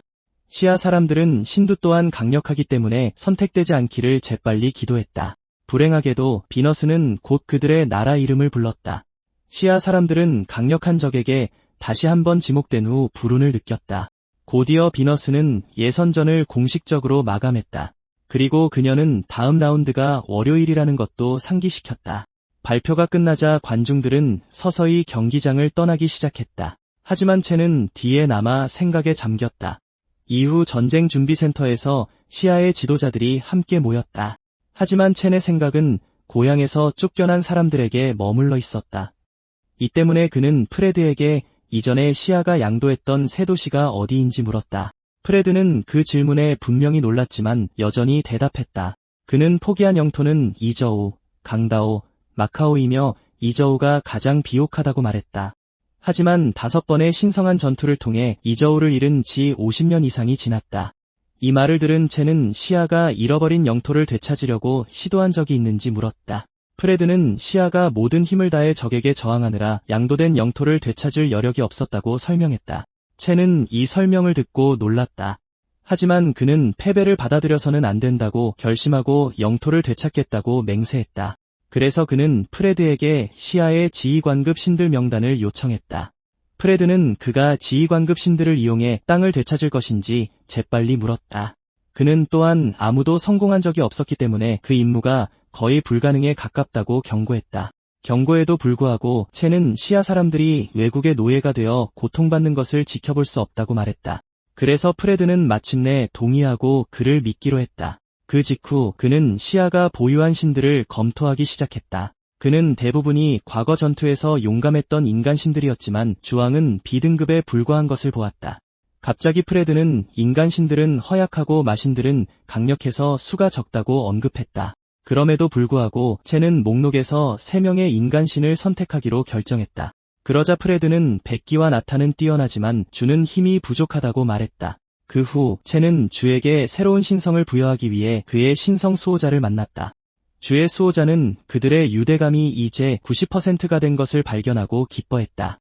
이안 역시 주가 순식간에 B등급에서 더블 S등급으로 급상승하자 경악했다. 하지만 그는 첸이 치러야 할 대가가 너무 클까봐 걱정하기 시작했고 그에게 더 이상 무리하지 말라고 재빨리 촉구했다. 그 순간 첸의 마음은 갑자기 어두운 안개로 가득 찼다. 그는 어두운 기운이 그의 몸을 감싸자 이를 악물었다. 하지만 그는 재빨리 자신을 진정시키고 구전지수를 활성화했다. 그 도움으로 어두운 기운은 서서히 흩어졌고 그의 몸속의 힘은 다시 한번 안정되었다. 구전지술이 영혼의 손상을 무효화했기 때문에 그의 얼굴에 희미한 미소가 스쳤다. 그 발견은 시아신들의 신성이 곧 돌아올지도 모르기 때문에 그를 흥분시켰다. 그리하여 그는 이안에게 반고가 자신의 신이며 영혼의 손상을 무효화한다고 안심시켰다. 이안은 이 사실을 듣고 분명히 충격을 받았다. 한편 양 수호자는 그의 주신인 주와 함께 더블 S등급으로 승급했다. 그래서 그와 주 모두 첸에게 새로운 신성을 부여해준 것에 감사했고 첸은 그들을 환영했다. 첸은 그때 여명강을 건너지 못했지만 이대한 영웅으로 남은 주를 생각했다. 비록 그의 영광은 후세에 의해 진정으로 목격되거나 느껴진 적이 없었지만 그는 이 순간부터 주가 다시 세상의 모습을 드러낼 것이라고 믿었다. 바로 그때 한 소녀가 그에게 다가와 그를 자신의 우상이라고 불렀고 그는 그녀에게 화답했다. 동시에 소녀의 주신인 나탄은 깊은 호기심으로 그를 관찰하고 있었다. 나탄은 그에게서 시조의 기운이 느껴진다고 말했다. 이 말을 듣고 첸은 반고가 삼청을 창조했고 테일진인은 그 우두머리에게 가르침을 받았다고 생각했다. 테일진인의 제자인 나탄은 반고의 대제자 격이었다. 그 순간 나탄은 마침내 반고의 존재를 감지했다. 첸은 무릎 꿇는 나타를 보며 아버지의 사랑 없이 자란 그의 어린아이 같은 순수함을 생각했다. 그래서 그는 자신을 지켜보는 시조에게 감동한 나타에게 손을 들어 올렸다. 그 제스처와 함께 그는 그에게 새로운 신성을 부여하기 시작했다.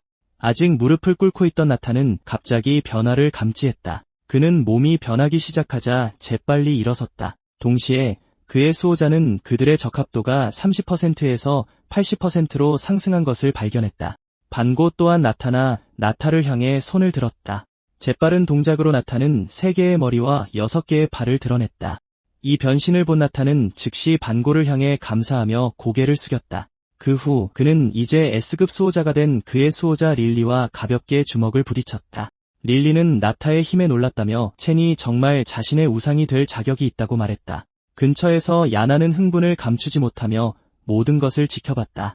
첸은 그녀를 힐끗 보며 전략에 뛰어난 백기에게 이미 신성을 부여했음을 떠올렸다. 그 후 그는 그들에게 곧 영토를 되찾기 위한 힘든 임무에 직면할 수도 있다고 말했다. 그 말을 염두에 두고 그들은 지도 주위에 모였다. 첸은 신성 전투가 수도는 요새화하지만 식민지 영토는 취약하게 만든다고 지적했다. 그래서 그는 프레드에게 나타, 주, 그리고 백기 휘하에 3만 명을 배치하여 그 땅을 되찾으라고 지시했다. 하지만 빌은 첸의 능력이 있더라도 1만 명의 군대로는 도시를 함락시킬 수 없다고 경고했다. 그러나 프레드는 첸이 없었다면 사의 손실은 헤아릴 수 없었을 것이라고 그에게 상기시켰다. 그렇기 때문에 그들은 그와 그의 능력을 더 크게 신뢰해야 한다고 했다. 첸은 사기를 북돋우기 위해 언론이 공격을 생중계하기를 원한다고 말했다. 그리고 언론은 첨부가 담당하고 있었기에 그는 원장에게 그것을 처리해달라고 요청했지만 원장은 망설였다. 그는 방송이 그들에게 수치를 주고 사기를 떨어뜨릴까 걱정했다. 하지만 첸은 그들이 이 전투에서 승리할 것이라고 그를 안심시켰다. 다음 날 첸은 마침내 나타에게 신성 전투를 준비하라고 통보했고 그와 원장은 지휘실에서 생방송을 지켜봤다. 한편 현재 신두의 식민지인 유주에서 나타는 그의 군대와 함께 기다리고 있었다. 멀지 않은 곳에서 또 다른 군대가 이미 그들을 기다리고 있었다. 군대를 이끄는 이는 브라흐마였고 그는 신두의 영토를 침범한 나타를 꾸짖었다. 이 장면을 본 원장은 브라흐마가 어떻게 그곳에 나타났는지 궁금해하지 않을 수 없었다. 첸 또한 브라흐마가 여전히 영향력이 있으며 먼 식민지에는 거의 나타나지 않는다는 점에 주목했다. 이 생각을 하는 동안 그의 시선은 나타에게 고정되어 있었다.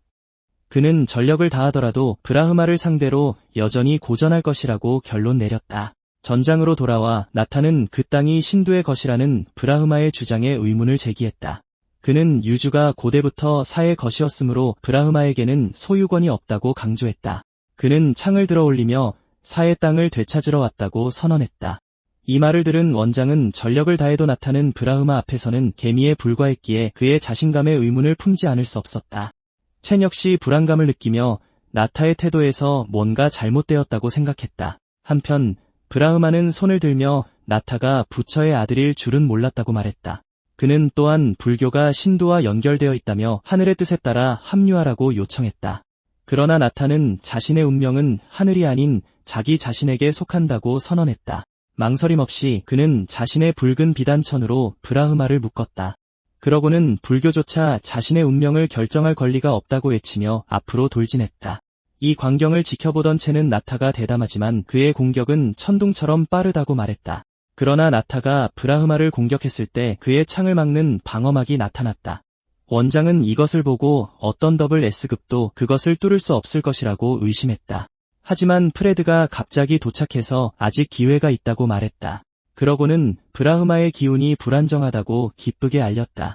바로 그 순간 나타의 창이 방어막을 뚫는 데 성공했지만 브라흐마는 그가 부처의 아들이기 때문에 불교에 귀의하라고 계속해서 촉구했다. 이에 나타는 화를 내며 헛소리 그만하라고 말했다. 또 한 번의 강력한 일격으로 그는 브라흐마의 방어막을 완전히 산산조각냈다. 원장이 믿지 못하는 사이 첸은 재빨리 자신의 의심을 확인했다. 프레드는 그들이 보고 있는 것이 브라흐마의 본체가 아닐 것이라고 상기시켰다. 전장에서 브라흐마는 나타의 창이 자신에게 닿았다는 사실에 격분했다. 그의 화신 형태가 드러났고 그는 자신에게 도전한 나타를 분노에 차꾸짖었다. 하지만 나타는 부처는 거짓이며 눈앞의 화신은 단지 보여주기식일 뿐이라고 반박했다. 이 말을 한 후 그는 작별 인사를 할 시간이라고 선언하며 앞으로 돌진했다. 브라흐마는 위협을 느끼고 서둘러 손을 들어 공격을 막았다. 그러나 나타의 창이 즉시 가격했고 화신은 공기 중으로 사라졌다. 원장은 그것이 단지 브라흐마의 화신이었다는 사실에 마침내 안도했다. 첸은 브라흐마가 비슈누와 시바 때문에 약해졌다고 말했고 프레드도 동의했다. 한편 강도에서 주는 바닷길을 열고 모든 연락선을 불태우라고 명령했다. 이런 식으로 그들은 마침내 추방자들을 구하고 고향을 되찾을 수 있었다. 그의 뒤에 있던 사람들은 그가 유명한 주왕이라는 것을 깨닫고 그를 섬기기로 결심했다. 곧 부대는 배수진을 치고 땅을 되찾겠다고 외쳤다. 본부로 돌아와 원장은 스트리밍 장비가 준비되었는지 물었고 기술자는 그렇다고 대답했다. 그래서 그는 즉시 사의 가장 큰 스트리밍 플랫폼의 피드를 연결하라고 명령했다. 한편 강도 광장에서 한 피아니스트가 유명한 호크국의 노래를 가르치겠다고 발표했다. 하지만 한 어린 소녀가 사에도 고유의 노래가 있다고 주장했지만 그 남자는 사에 고유의 노래가 있을 리 없다며 비웃었다. 항구로 돌아온 주는 호크국에 집중하라고 상기시키고 생방송을 확인했다. 반면에 첸은 쇼가 곧 시작될 것을 흥미진진하게 지켜봤다. 한편 광장에서 피아니스트는 샤 시민들에게 계속해서 호크국의 노래를 가르쳤다. 동시에 주는 이미 강도의 거리에 들어서 있었다. 본부에서 기술자는 원장에게 강도 신호가 연결되었다고 말했다. 광장으로 돌아와 군중은 피아니스트의 이전 발언을 듣고 침묵에 빠졌다. 그러자 한 남자가 그들이 처음 배운 노래는 나의 조국이었다고 용감하게 선언했다. 한편 거리에서 한 여인이 보석을 보고 있을 때 신두 시민 한 명이 그녀를 발견했다. 그는 즉시 부하들에게 그녀를 데려가라고 명령했다. 붙잡혔을 때 그녀는 놀라며 그들이 무엇을 하려는지 물었다. 그러자 신두 남자는 그의 첩이 되는 것을 행운으로 여겨야 한다고 말했다. 광장으로 돌아와 피아니스트는 그 남자에게 그가 언급했던 노래를 부르라고 재촉했다. 뚱뚱한 남자는 처음에는 놀란 듯 보였지만 곧 위대한 강에 대한 한 구절을 부르기 시작했다. 그의 옆에 있던 여자도 노래에 동참했고 피아니스트는 들으면서 조용히 서 있었다. 머지않아 더 많은 사람들이 노래에 동참하며 광장을 멜로디로 가득 채웠고 피아니스트는 얼굴에 번지는 경멸을 감출 수 없었다. 다른 한편 신두 남자가 여자를 잡기 전에 그의 손이 옆으로 천해졌다. 주가 나타나 그녀에게서 더러운 손을 떼라고 엄하게 말했다. 신두 남자는 이에 즉시 격분했고 그가 누구인지 아느냐고 주에게 따져 물었다. 하지만 그가 말을 잇기 전에 주의 창이 그를 꿰뚫었다. 그의 몸은 땅으로 쓰러졌고 그는 의식을 잃었다. 경비원 중 한 명이 재빨리 달려가 그의 상태를 확인했다. 경비원은 침착하게 선글라스를 벗었다. 그는 또한 자신의 신을 소환하고 주가 신두에 대항하려는 것이냐고 물었다. 그가 말을 마치자 경비원들은 그들의 신들을 소환하여 주를 둘러쌌다. 그러나 주는 자신에게 반대하는 자는 누구든 죽임을 당할 것이라고 선언하며 굳건히 섰다. 경비원들은 그의 말과 다음에 본 것에 재빨리 놀랐다. 멀리서 주의 군대가 나타나자 일부는 즉시 도망치기까지 했다. 광장으로 돌아와 샤 시민들은 계속해서 나의 조국 노래를 즐겁게 불렀다. 원장은 이것을 지켜보다가 다른 사람들에게 경기장으로 향하라고 말했다. 신성 전투가 가까워지자 프레드는 친구는 환영이라고 대답했고 쟤는 승냥이는 총알을 맞게 될 것이라고 덧붙였다. 한편 신두의 좌석에서 지도자들은 그들 신의 등장 순서를 논의했다. 하지만 성자는 그들에게 먼저 전투 모드를 결정하라고 상기시켰다. 그들이 계속하기 전에 비서 한 명이 달려와 사가 강도를 공격했다고 보고했다. 그는 또한 수염난 지도자에게 그의 아들 빅이 공격 중에 사망했다고 알렸다. 그 지도자는 그 소식에 즉시 충격을 받았다. 다른 이들도 기습에 격분하며 사는 대가를 치러야 한다고 선언했다. 그러나 비서는 카시가 공격받았다는 또 다른 놀라운 소식을 덧붙였다. 카시는 신성한 곧이었기에 지도자는 더욱 분노했고 시아국이 전쟁을 노리고 있다고 보았다. 그는 성자에게 이번 전투에서 선택의 우선순위를 상기시켰고 성자는 모두가 정해졌다고 답했다. 그리하여 그는 이번 전투가 신마 대난투가 될 것이라고 선언했다. 드문 모드였고 신들의 숫자를 시험하는 것이었기에 모두가 놀라움을 표했다. 이 모드에서의 승리는 마지막 신을 죽이는 것을 의미했기에 성자는 자리에서 일어섰다. 성자는 첸이 있다 해도 시아국은 약하며 신두국을 이길 수 없다고 말했다. 한편 이하는 첸에게 나타 주, 양, 그리고 백기가 이미 카시성으로 진군했다고 말했다. 하지만 첸은 신두국의 강다오 식민화는 이제 막 해결되기 시작했을 뿐이라고 답했다. 이후 무대 위에서 저승의 여신 에리스는 비너스가 할 수 없기에 자신이 사회를 맡겠다고 발표했다. 하지만 한 취객이 그가 사랑하는 비너스를 밀어냈다며 그녀에게 소리쳤다. 에리스는 이 말을 듣고 그를 쳐다보았다. 그녀는 그 남자에게 다가가 누가 더 매력적인지 판단해달라고 물었다. 취객은 그녀도 나쁘지 않다고 대답했다. 하지만 다음 순간 그녀는 그의 목을 움켜쥐었다. 맨손으로 그녀는 재빨리 그의 목을 꺾어버렸다. 소리가 울려 퍼졌고 남자는 바닥에 쓰러졌다. 이를 본 다른 남자가 신전이 살인을 저지른 에리스를 처벌해야 한다고 큰 소리로 항의했다. 에리스는 그저 조용히 하라고 명령했다. 그가 다른 말을 하기도 전에 그녀는 그를 향해 독수리 떼를 풀어놓았다. 새들은 즉시 공격했다. 순식간에 남자의 살점은 모두 뜯겨나가고 해골만 남았다. 에리스는 명백한 만족감을 느끼며 그 장면을 지켜보았다. 그 후 그녀는 연설을 재개하며 신마 단체전의 시작을 선언했다. 규칙은 각 진영에서 3명을 선택하고 한쪽의 신들이 모두 죽을 때까지 싸우는 것이었다. 이 말을 듣자 시아국 관중들은 신두국이 첸을 두려워하여 그들을 패배시키기 위해 이 방법을 사용했다고 믿었다. 하지만 그들은 신두국에 깨지지 않는 신화가 그들의 신들을 더 강하게 만든다는 것을 알았고 이하는 시아국이 질 것을 두려워했다. 한편 신두국 남자는 만약 시아국이 단체전 규칙을 거부하면 영토를 헌납하게 해달라고 에리스에게 요청했다. 하지만 에리스는 차갑게 할 말 다 했냐고 물었다. 그녀는 자신이 비너스와는 달라서 특별 규칙을 만들지 않을 것이라고 덧붙였다. 바로 그때 작은 강아지 한 마리가 갑자기 바닥에 나타났다. 그것을 발견한 순간 그녀의 표정은 즉시 부드러워졌다. 그녀는 강아지가 그의 것이냐고 물었고 그는 그렇다고 확인해 주었다. 하지만 속으로는 성자의 예측이 옳았다고 생각했다. 한편 성자는 이것을 예측한 것으로 칭찬받고 있었다. 그 순간 에리스는 강아지를 쓰다듬어도 되냐고 물었고 남자는 재빨리 동의했다. 그는 심지어 그녀에게 강아지를 주겠다고 제안했고 그녀는 정말 그래도 되냐고 물었다. 그래서 남자는 그들의 선물이라며 그녀가 가져도 된다고 간절히 말했다. 그녀는 이것에 기뻐하며 선물을 받았다. 그 후 그녀는 만약 시아국이 거부하면 그들의 도시 5개를 헌납해야 할 것이라고 발표했다. 그렇게 말하고 그녀는 시아국이 이 조건을 받아들이는지 물었다. 시아국 관중들은 분노하며 신두국이 더 많은 땅을 차지하기 위해 뇌물을 썼다고 비난했다. 하지만 그들은 또한 싸움이 힘들 것이고 거절은 도시 5개를 잃는 것을 의미한다는 것을 깨달았다. 그래서 프레드는 이길 가능성이 없으니 첸에게 땅을 포기하라고 재촉했다. 이안 역시 나중에 더 강하게 반격할 수 있도록 후퇴하라고 그를 재촉했다. 하지만 첸은 침착하게 자신에게 정말 결정할 권리가 있는지 물었다. 프레드는 그가 시아국의 영웅이며 모두가 그의 선택을 지지할 것이라고 답했다. 이 말을 듣고 그는 싸우기로 결심했다. 그래서 그는 목소리를 높여 시아국이 신마대전을 받아들인다고 선언했다. 잠시 동안 에리스와 신두국 대표 모두 침묵에 빠졌다. 한편 방세아국 사람들은 그가 자존심 때문에 나라를 위험에 빠뜨렸다고 비난했다. 쿠라국 관중들 또한 웃으며 그의 오만함이 대가를 치르게 할 것이라고 확신했다. 심지어 그리스인들도 시아국이 드넓은 하늘을 보지 못하는 새장 속의 새 같다고 말했다. 한편 신두국 지도자는 아들을 기리기 위해 첸의 두개골을 술잔으로 사용하겠다고 맹세했다. 갑자기 첸은 에리스에게 승리 보상을 선택할 수 있는지 물었다. 에리스는 단호한 표정으로 그를 쳐다보며 그럴 수 있다고 확인해 주었다. 그래서 그는 보상으로 영토의 절반과 구군을 받아야 한다고 선언했다. 이 말을 듣고 그리스인들은 인구가 신과 구군을 더 잘 보장하기 때문에 그를 비웃었다.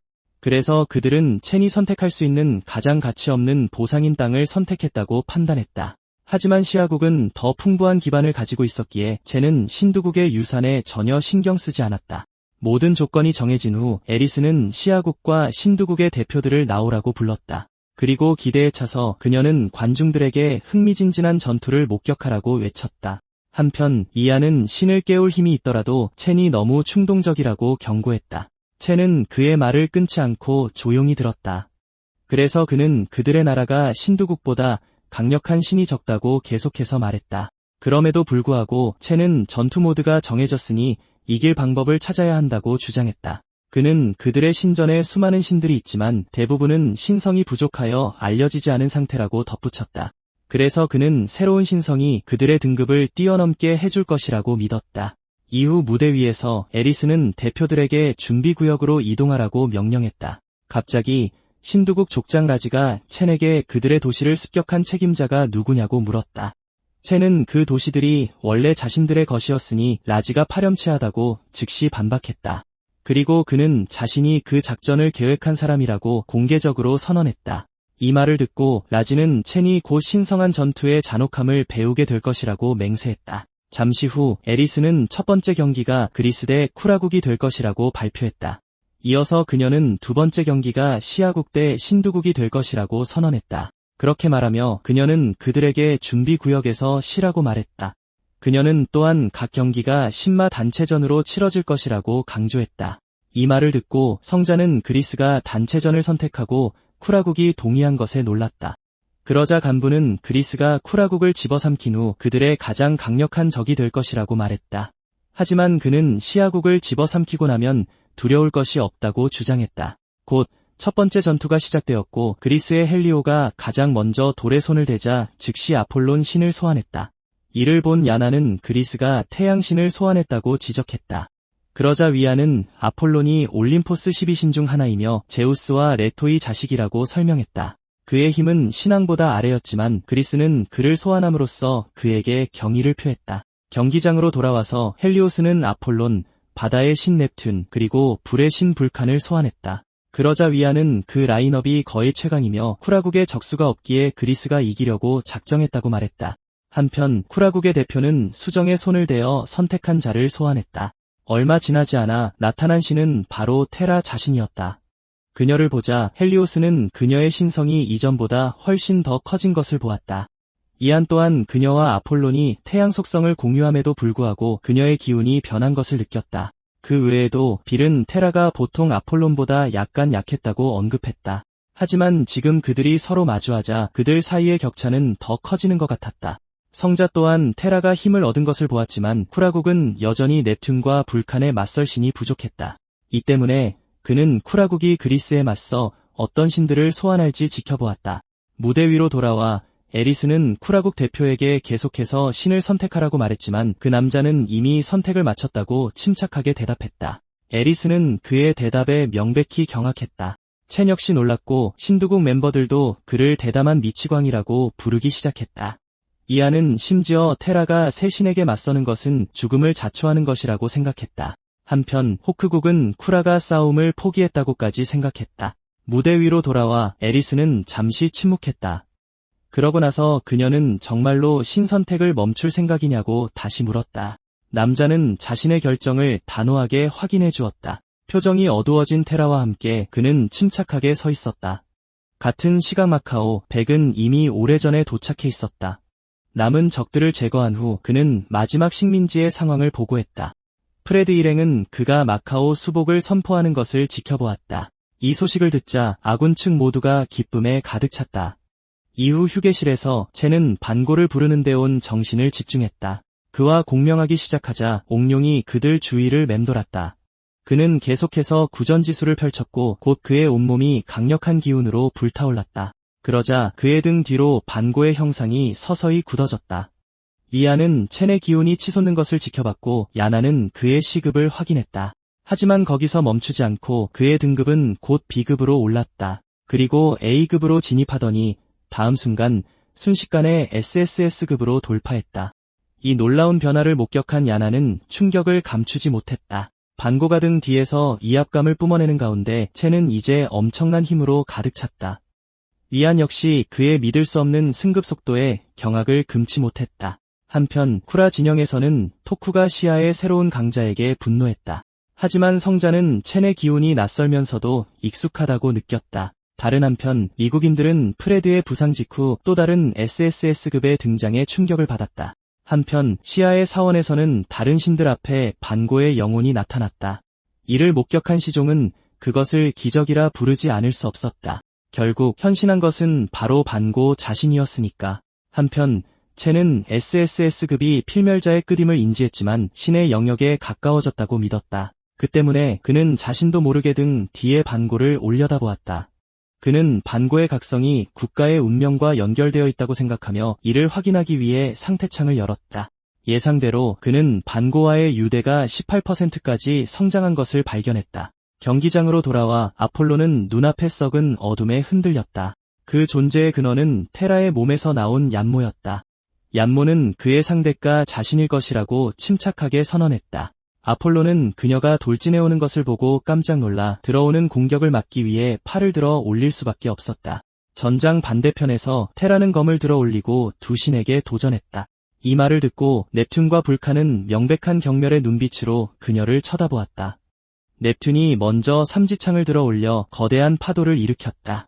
이안은 이를 지켜보며 상위 신들을 능가하는 넵튠의 위력을 관찰했다. 한편 토쿠는 그의 보좌관에게 넵튠과 보즈 중 누가 더 강한 신성을 가졌는지 물었다. 보좌관은 보즈의 신성이 넵튠보다 약하지만 둘 다 장점이 있다고 말했다. 그 순간 거대한 물의 파도가 테라를 향해 몰려왔다. 그녀는 재빨리 검을 들어 올려 앞으로 내리치는 것으로 응수했다. 단 일격에 그녀는 거대한 파도를 꿰뚫고 갈라버렸다. 그러자 넵튠은 심연의 바다를 불태운 것에 대해 그녀에게 분노했다. 하지만 그녀는 심연의 바다라는 말에 그저 미소 지을 뿐이었다. 그리고 그녀는 심연의 바다가 어떻게 왕급신을 막을 수 있겠냐고 물었다. 그러자 넵튠은 100년 전 그녀가 약한 거짓 신이었던 과거를 회상하며 대답했다. 그래서 그는 그녀가 어떻게 그렇게 빨리 성장했는지 궁금해하며 그 비밀을 공유하라고 재촉했다. 하지만 그녀는 약자만이 쇠퇴를 변명으로 삼는다고 대답했을 뿐이다. 한순간도 지체하지 않고 그녀는 검을 들고 그를 향해 돌진했다. 불칸이 즉시 그것을 알아차리고 서둘러 넵튠에게 경고했다. 하지만 테라의 검이 번쩍였고 단 한 번의 일격으로 그녀는 넵튠의 목을 베었다. 반대편에서는 얀모가 쓰러진 아폴로에게 공격을 계속했다. 그는 압도당했고 그녀의 정체가 무엇인지 의심하기 시작했다. 그녀는 어둠에서 태어난 자신, 얀모보다 빛을 더 잘하는 자는 없다고 대답했다. 이 말을 한 후 그녀는 앞으로 돌진하며 자신의 이름을 기억하라고 명령했다. 곧이어 그는 피를 토하기 시작했다. 그녀의 무자비한 공격이 계속되는 가운데 희미해지는 그의 시선은 이미 사라진 넵튠을 향했다. 얼마 지나지 않아 그의 눈도 마침내 감겼다. 고작 테라의 화신을 상대로도 그는 압도당하고 갈기갈기 찢겼기 때문이다. 토쿠는 테라의 화신이 아폴로를 너무나 쉽게 찢어발기는 것을 보고 기뻐했다. 하지만 위안은 테라가 어떻게 오랫동안 알려진 아폴로의 힘을 능가했는지 고심했다. 반대편에서 성자는 마땅히 집착 없이 마음을 일으켜야 한다고 중얼거렸다. 경기장으로 돌아와 테라는 불칸을 향해 항복하겠냐고 물었다. 불칸은 화를 내며 거절하고 자신은 넵튠처럼 줏대 없지 않다고 선언했다. 그는 즉시 자신에게 마법을 걸었고 불꽃이 그의 몸을 삼켰다. 그의 거대한 형체는 이제 불타는 거인처럼 테라 앞에 섰다. 미국의 관중들조차 그 불꽃의 열기를 느낄 수 있었다. 반면 테라는 불칸이 자신의 호의를 거절할 것을 깨닫고 재빨리 움직여 홀연히 사라졌다. 불칸은 이에 완전히 허를 찔렸다. 다음 순간 그녀는 그가 알아채지 못하게 등 뒤에 나타났다. 그리고 그녀는 시면에게 강림하라고 명했다. 그녀가 말하자 끔찍한 시면이 솟구쳐 그를 향해 돌진했다. 불칸은 충격을 받고 그녀가 어떻게 지옥의 힘을 가졌는지 따져 물었다. 테라는 대답하지 않았고 대신 얀모가 그녀의 뒤에 나타났다. 그러자 얀모는 자신과 언니가 완전히 하나로 합쳐졌다고 선언했다. 이 말을 들은 불칸은 서로 다른 속성의 신들이 융합할 수 있다는 것을 거의 믿을 수 없었다. 하지만 그가 더 말하기 전에 테라의 갑작스러운 일격이 그를 땅으로 내동댕이 쳤다. 그 후 얀모는 그가 너무 시끄러웠다고 무심하게 말했다. 한편 그리스 관중들은 쿠라의 갑작스러운 힘에 충격을 받아 쳐다보았다. 동시에 헬리오 역시 불칸처럼 땅에 쓰러졌다. 그의 아버지는 이것을 보고 걱정하며 그를 부를 수밖에 없었다. 그러자 위안은 그리스의 힘이라면 쿠라를 쉽게 이길 수 있었을 텐데 연습삼아 더 약한 신들을 보냈다고 말했다. 이 말을 듣고 야나는 그리스가 오만했다고 동의했다.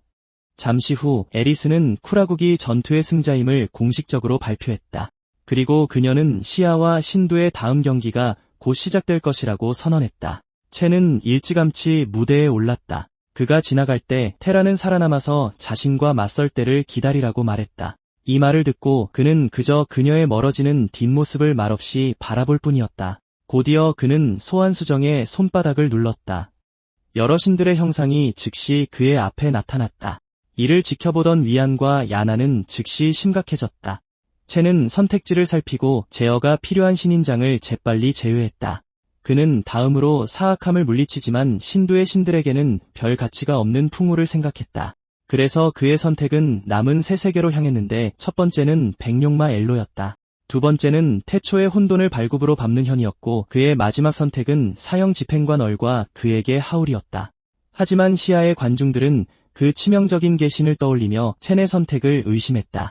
어떤 이들은 엘로만이 강해 보이지만 신두의 신들을 상대하기엔 너무 어리다고 생각했다. 그들은 엘로가 첸에게 절하는 것을 보았지만 현은 배고프다고 투덜거릴 뿐이어서 군중은 웬 콧물 찔찔이가 적이 있냐며 의문을 제기했다.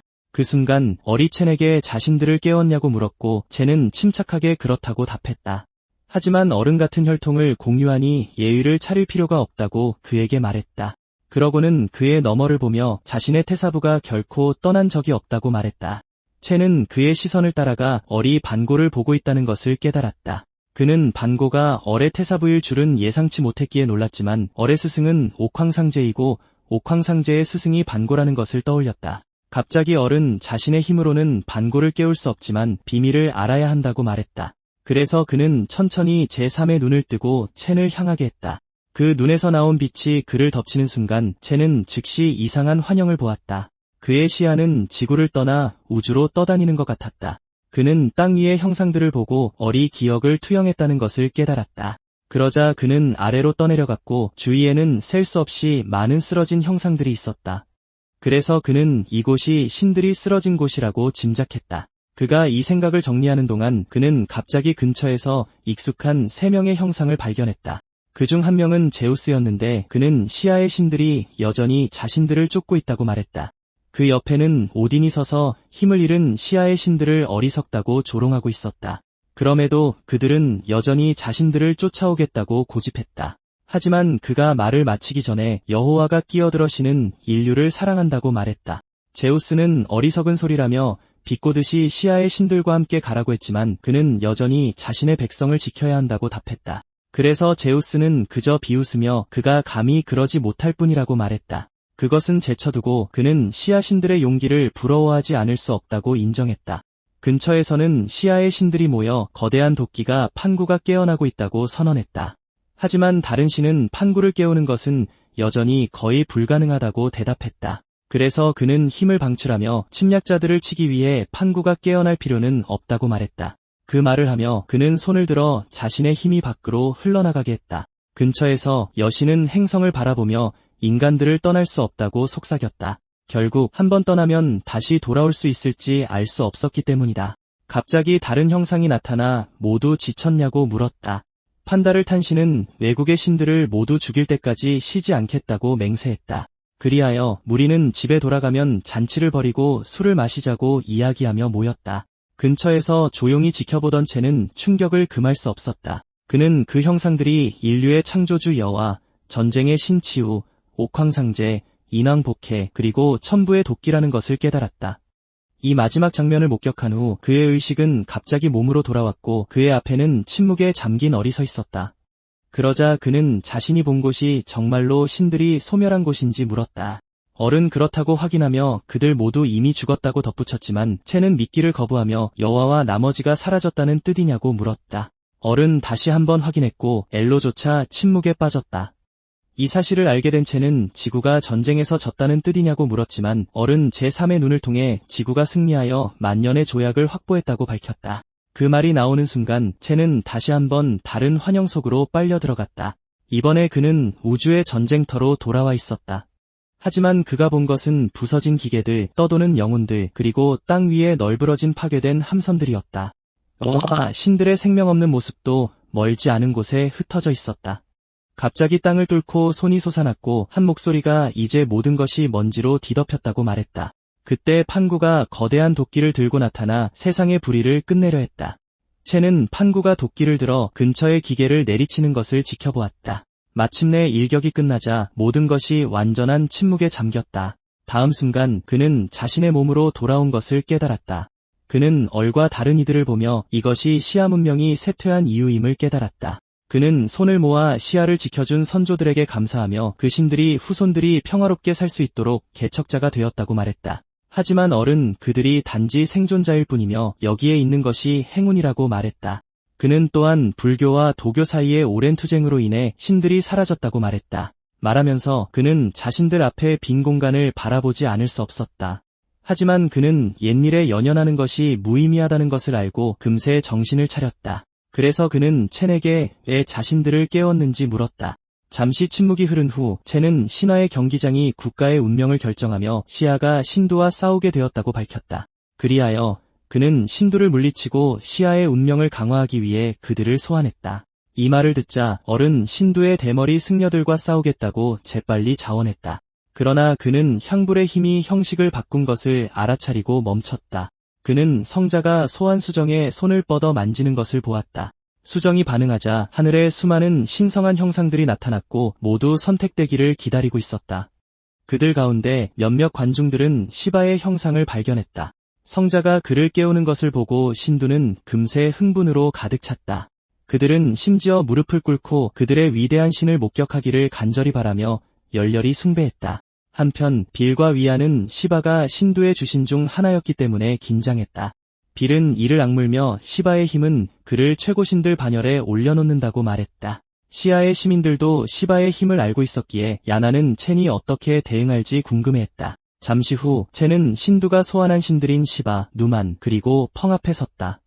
한편 성자는 정중하게 시바에게 앞으로 나오라고 청했지만 시바는 이미 자신의 주인을 알고 있다며 그 제스처를 무시했다. 곧이어 에리스가 다시 나타나 신두의 신왕 시바를 목격한 관중들에게 경의를 표했다. 그 후 그녀는 마침내 시아와 신두의 전투가 시작되었음을 선언했다. 그녀는 또한 전투 모드가 신마 단체전이라는 것을 모두에게 상기시켰다. 발표가 끝나자 시바는 다른 신들에게 먼저 움직이라고 말했고 그들은 동의했다. 그들은 주저없이 재빨리 앞으로 돌격했다. 얼은 이것을 보고 엘로와 현에게는 2명을 상대하고 자신은 시바를 상대하라고 말했다. 다음 순간 누만이 엘로의 바로 위에 나타났다. 그러자 엘로는 단지 자신의 선배처럼 생긴 그를 이길 수 있다고 믿으며 전진했다. 그 말과 함께 그는 누만을 공격하며 자신이 그의 상대가 될 것이라고 큰 소리로 선언했다. 누만은 지팡이를 들어 올렸고 그것은 거대한 기둥으로 변했다. 그는 기둥을 내리쳐 엘로 아래의 땅을 산산조각냈지만 아래를 내려다보자 그의 얼굴은 갑자기 경악으로 바뀌었다. 그는 2마리의 용이 나타나 자신을 향해 돌진하는 것을 보았다. 갑작스러운 공격에 그는 심지어 뒤로 날아가 버렸다. 그래서 착지한 후 그는 자금에도 불구하고 엘로의 엄청난 힘의 의문을 제기했다. 엘로는 서쪽으로 가는 여정에서 선배들이 모든 기술을 가르쳐 주었다고 답했다. 따라서 누만과 같은 거짓된 신은 결코 그를 상대할 수 없었다. 엘로의 선배라는 말에 누만은 자신들이 닮았다고 주장하는 것이냐고 물었다. 한편 전장 건너편에서 현은 펑을 보며 맛있는 고깃덩어리라고 생각했다.